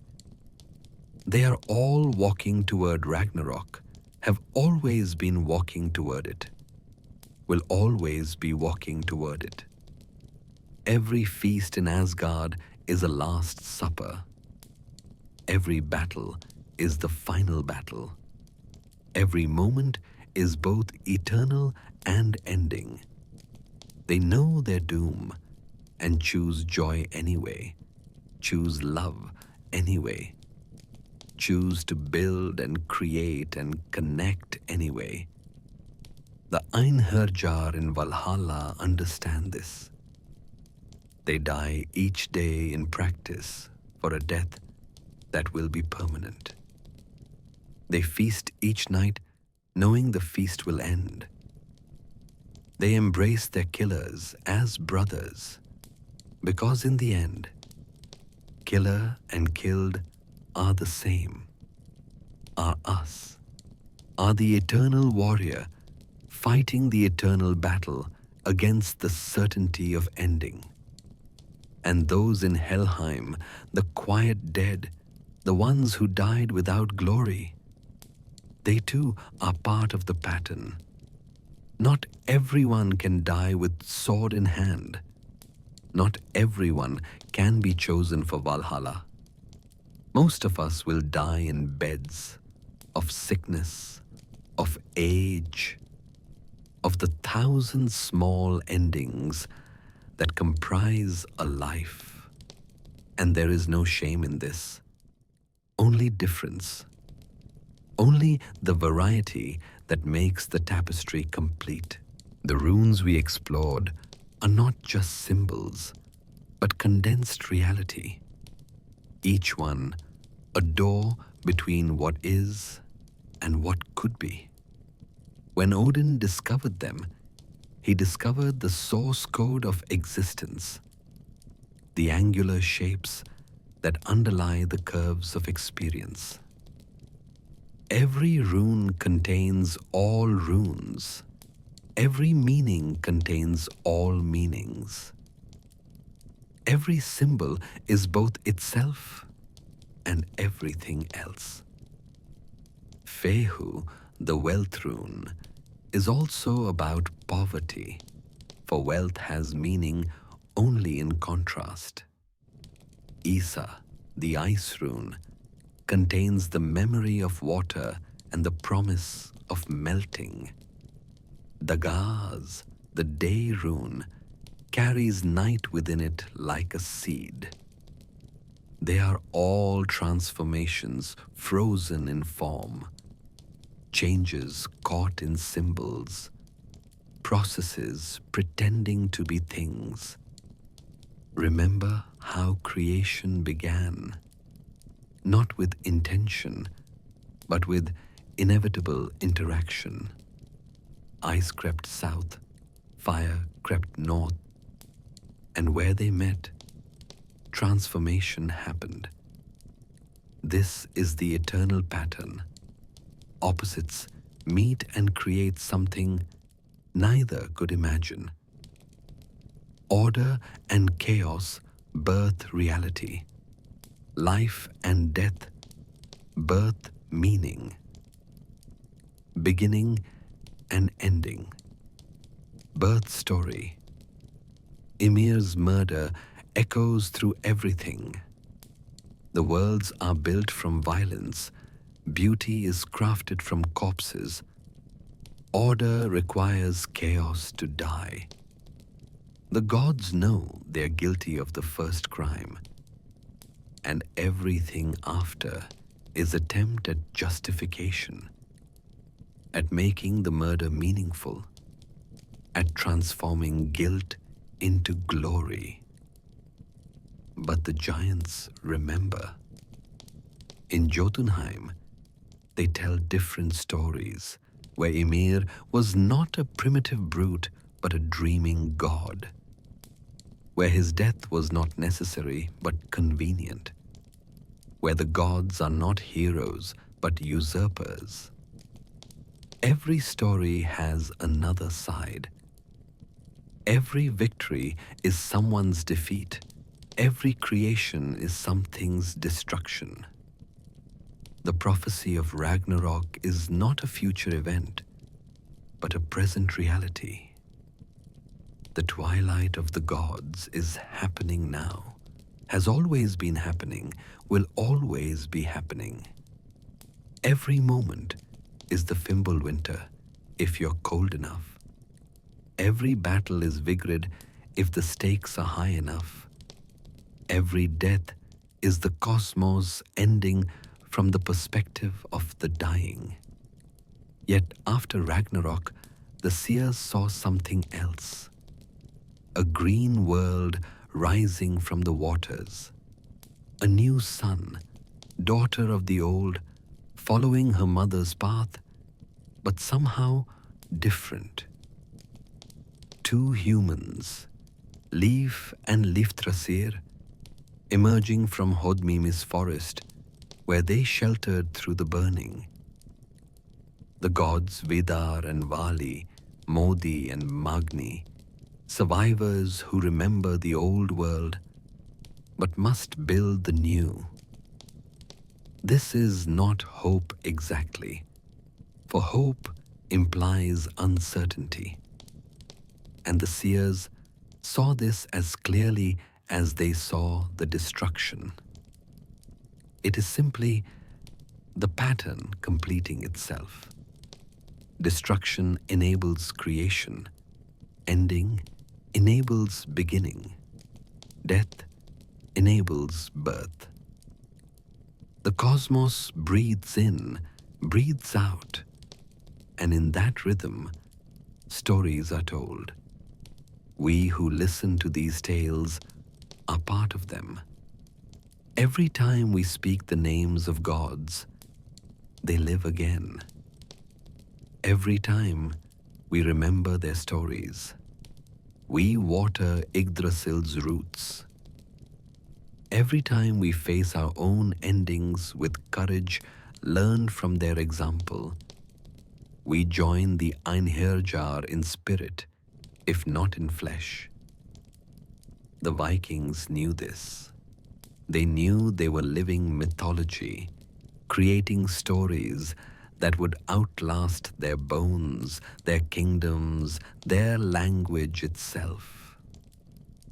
They knew that physical death was just the first death, that the final death comes when the last person speaks your name for the last time, when the last story that includes you is forgotten. But stories have their own life, their own persistence. They jump from mind to mind like Ratatoskr jumping from branch to branch. They change with each telling, but somehow remain themselves. They die in one culture and are reborn in another. They are forgotten for centuries and then remembered, different but recognizable, like meeting an old friend who has aged into wisdom.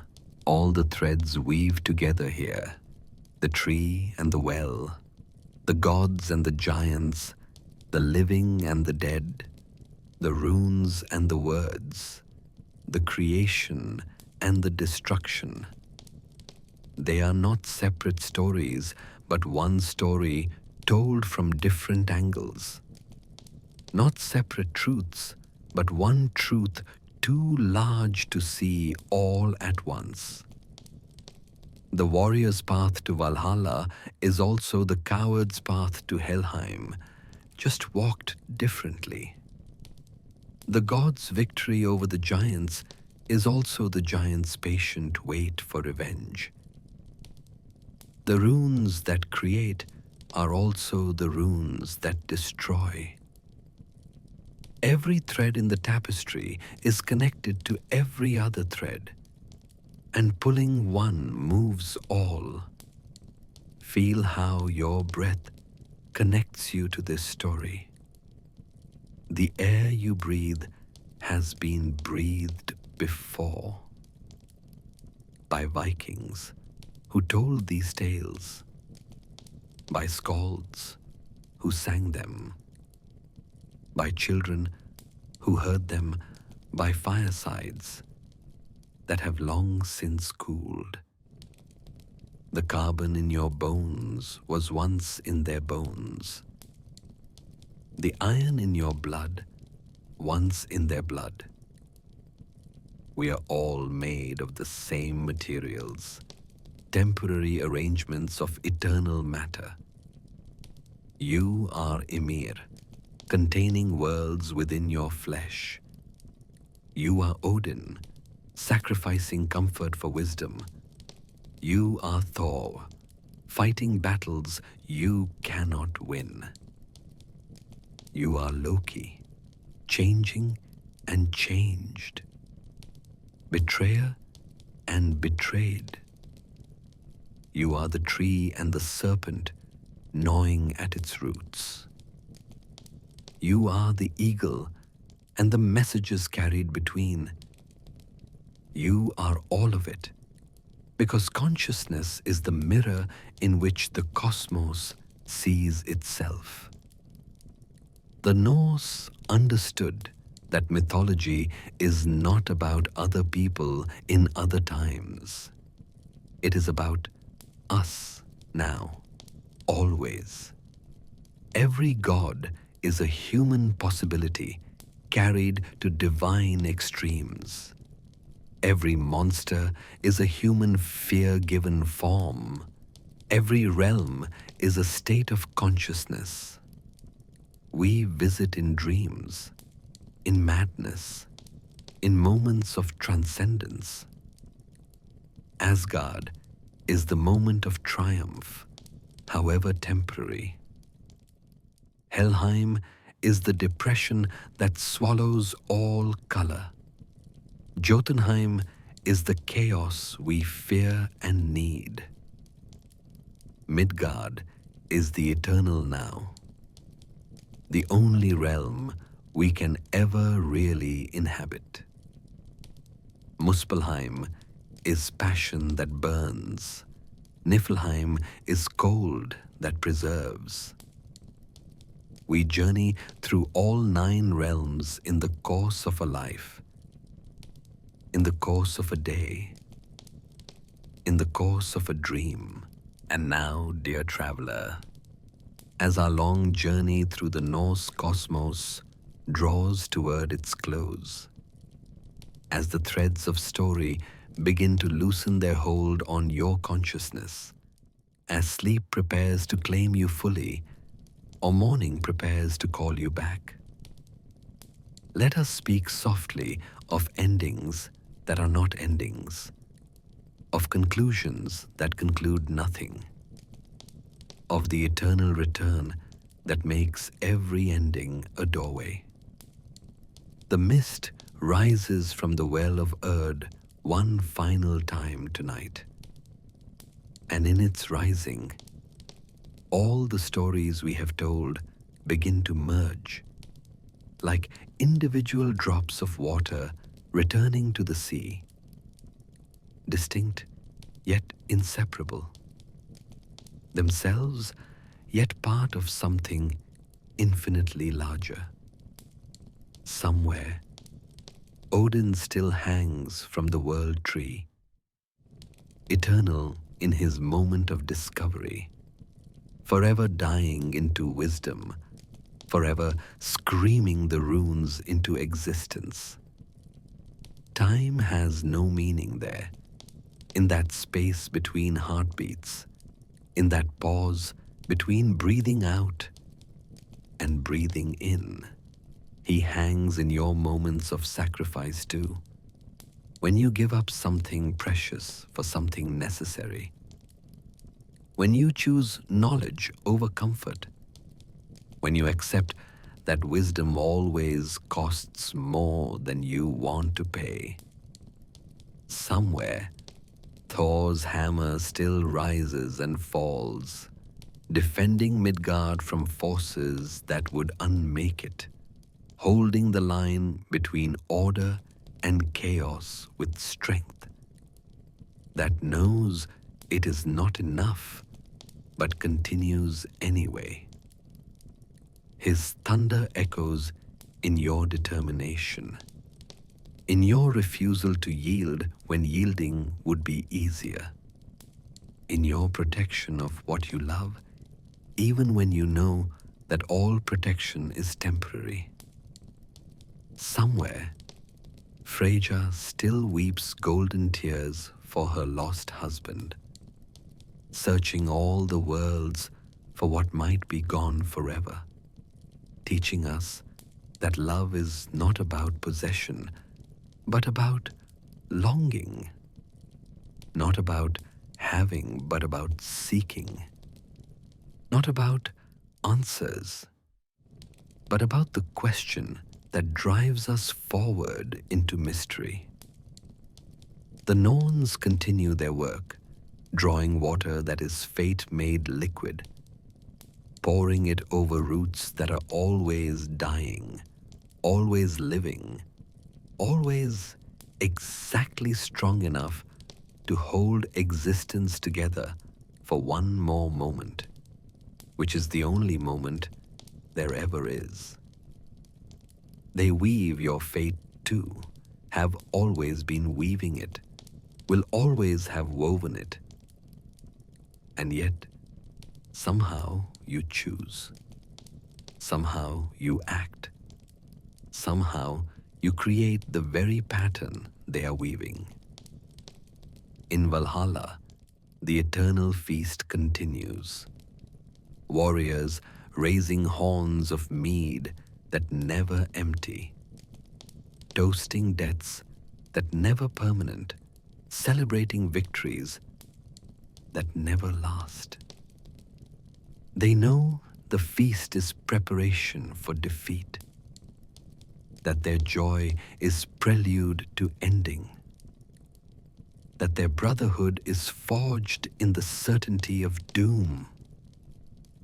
And yet they feast, because feasting is what the living do.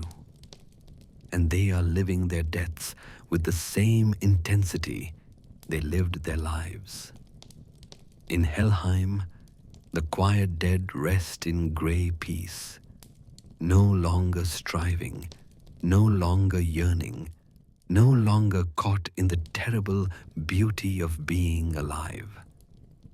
They have passed through the final doorway and found not punishment, not reward, but simply rest. The long sleep that dreams no dreams. The silence after all songs have been sung. The rainbow bridge still shimmers between worlds, broken and whole simultaneously, destroyed at Ragnarok, yet somehow still there for those who know how to see it, for those who understand that some things exist not in space, but in possibility, not in matter, but in meaning. Jormungandr still encircles Midgard, tail in mouth, the boundary that defines by limiting, the horizon that creates the world by being where the world ends. Every circle you see carries his echo. Every boundary you encounter is his body. Every limitation that frustrates you is also the definition that makes you possible. Fenrir waits, bound by chains made from impossible things. The sound of a cat's footfall, the beard of a woman, the roots of a mountain, the sinews of a bear, the breath of a fish, the spittle of a bird. He waits because waiting is his purpose. Breaking free is his destiny. And destiny requires patience longer than lifetimes. And Loki rides in his cave, serpent venom dripping on his scarred face whenever Sigyn must empty her bowl, his anguish causing the earth to shake. But perhaps he also laughs, knowing that his binding ensures his freedom, that his punishment ensures Ragnarok, that the gods created their own doom in trying to prevent it.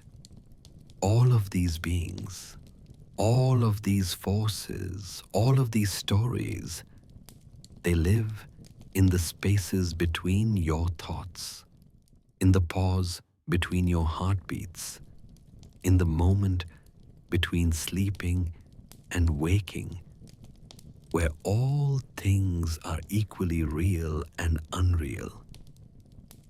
The Vikings who first told these tales are dust now, their bones becoming earth, their blood becoming sea, their breath becoming wind. But their stories persist, changed yet unchanged, different yet identical, like energy transforming but never disappearing. When you wake, whether in minutes or hours, you will carry something of this journey with you. Perhaps just a fragment, an image of a tree that holds all existence, a whisper of a god hanging in sacrifice, a memory of warriors feasting in preparation for glorious defeat. Or perhaps you will remember more, the taste of mead that never runs dry, the sound of Yallar horn announcing the end of everything, the sight of a new world rising green from the waters of destruction, the understanding that ending and beginning are not opposites but partners, that death and birth are not enemies but lovers, that destruction and creation are not different forces but the same force seen from different angles. The runes will fade back into the wood grain, becoming once again just patterns that might mean anything or nothing. The gods will return to their halls to continue their eternal feast before eternal defeat. The dead will remain dead, the living will remain living, and the boundary between them will remain as permeable and impermeable as ever. But you will know, in some deep place below conscious thought, that you have walked the rainbow bridge, that you have heard the Norns weaving, that you have tasted the mead of poetry, that you have seen the shape of your own doom, and chosen to continue anyway. This is the gift of mythology, not escape from reality, but deeper entry into it. Not denial of death, but acceptance of it. Not hope for permanence, but joy in transformation. The world tree stands eternal and dying, its roots deep in the wells of fate and wisdom and becoming, its branches reaching into possibilities we cannot imagine. You are one of its leaves, temporary, seasonal, but absolutely necessary for this moment's photosynthesis, for this season's expression of the eternal pattern. Soon you will fall as all leaves fall, returning to the earth that fed the roots, that fed the trunk, that held the branch, that held you.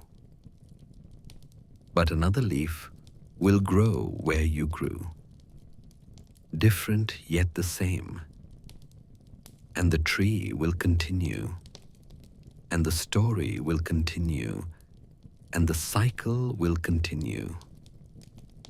This is not tragedy, but truth. Not defeat, but dance. Not ending, but transformation. The sun sets on Asgard, knowing it will rise again until the day it doesn't. The Einherjar raise their horns, knowing this might be the last feast or might continue forever. The Norns weave, knowing every thread will be cut, but that the tapestry continues.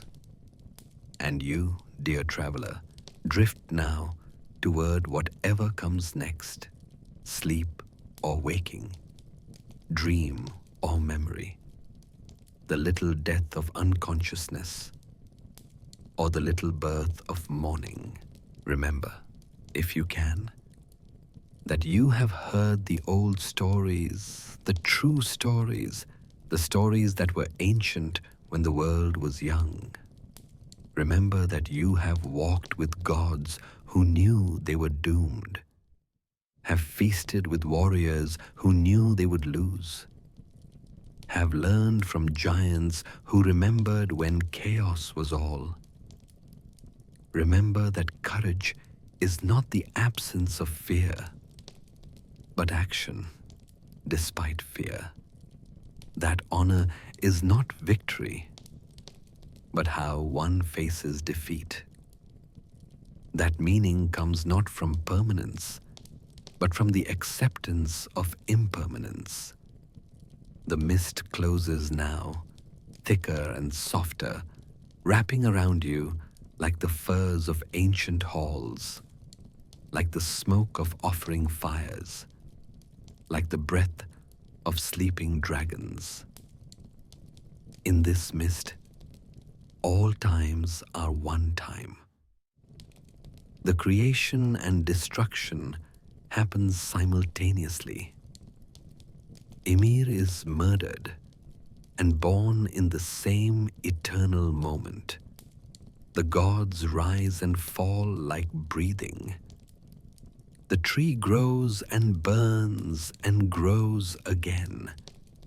You are the Vikings who told these stories. You are the children who heard them. You are the scholars who preserved them. You are the dreamers who reimagined them. You are Ask and Embla, newly carved from wood, taking your first breath of God-given consciousness. You are Odin, hanging from the tree, about to discover the runes that will reshape reality. You are the tree itself, patient, eternal, dying, growing, holding all existence in your branches. You are the void that preceded everything, the silence before sound, the darkness before light, the nothing that makes something possible.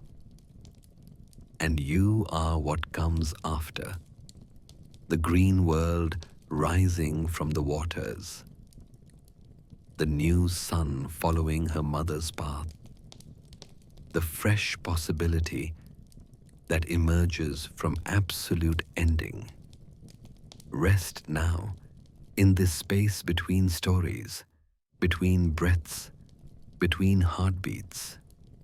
Rest in the knowledge that endings are beginnings, that death is transformation, that every conclusion is a doorway. Rest in the understanding that you are part of a story larger than you can perceive, older than you can imagine, truer than you can comprehend. The Norse myths do not end because they are not linear but cyclical. They do not conclude because they are not narratives but patterns. They do not finish because they are not stories but reality itself, dressed in narrative to make it bearable, given form to make it comprehensible, told and retold to make it memorable. The sun sets on this telling, but the sun always sets, and in its setting is the promise of rising. The story ends, but stories always end, and in their ending is the space for new stories to begin. You have traveled far tonight, through 9 realms, through creation and destruction, through the paths of the dead and the halls of the gods. Now rest. Rest as the gods rest between battles. Rest as the tree rests between seasons.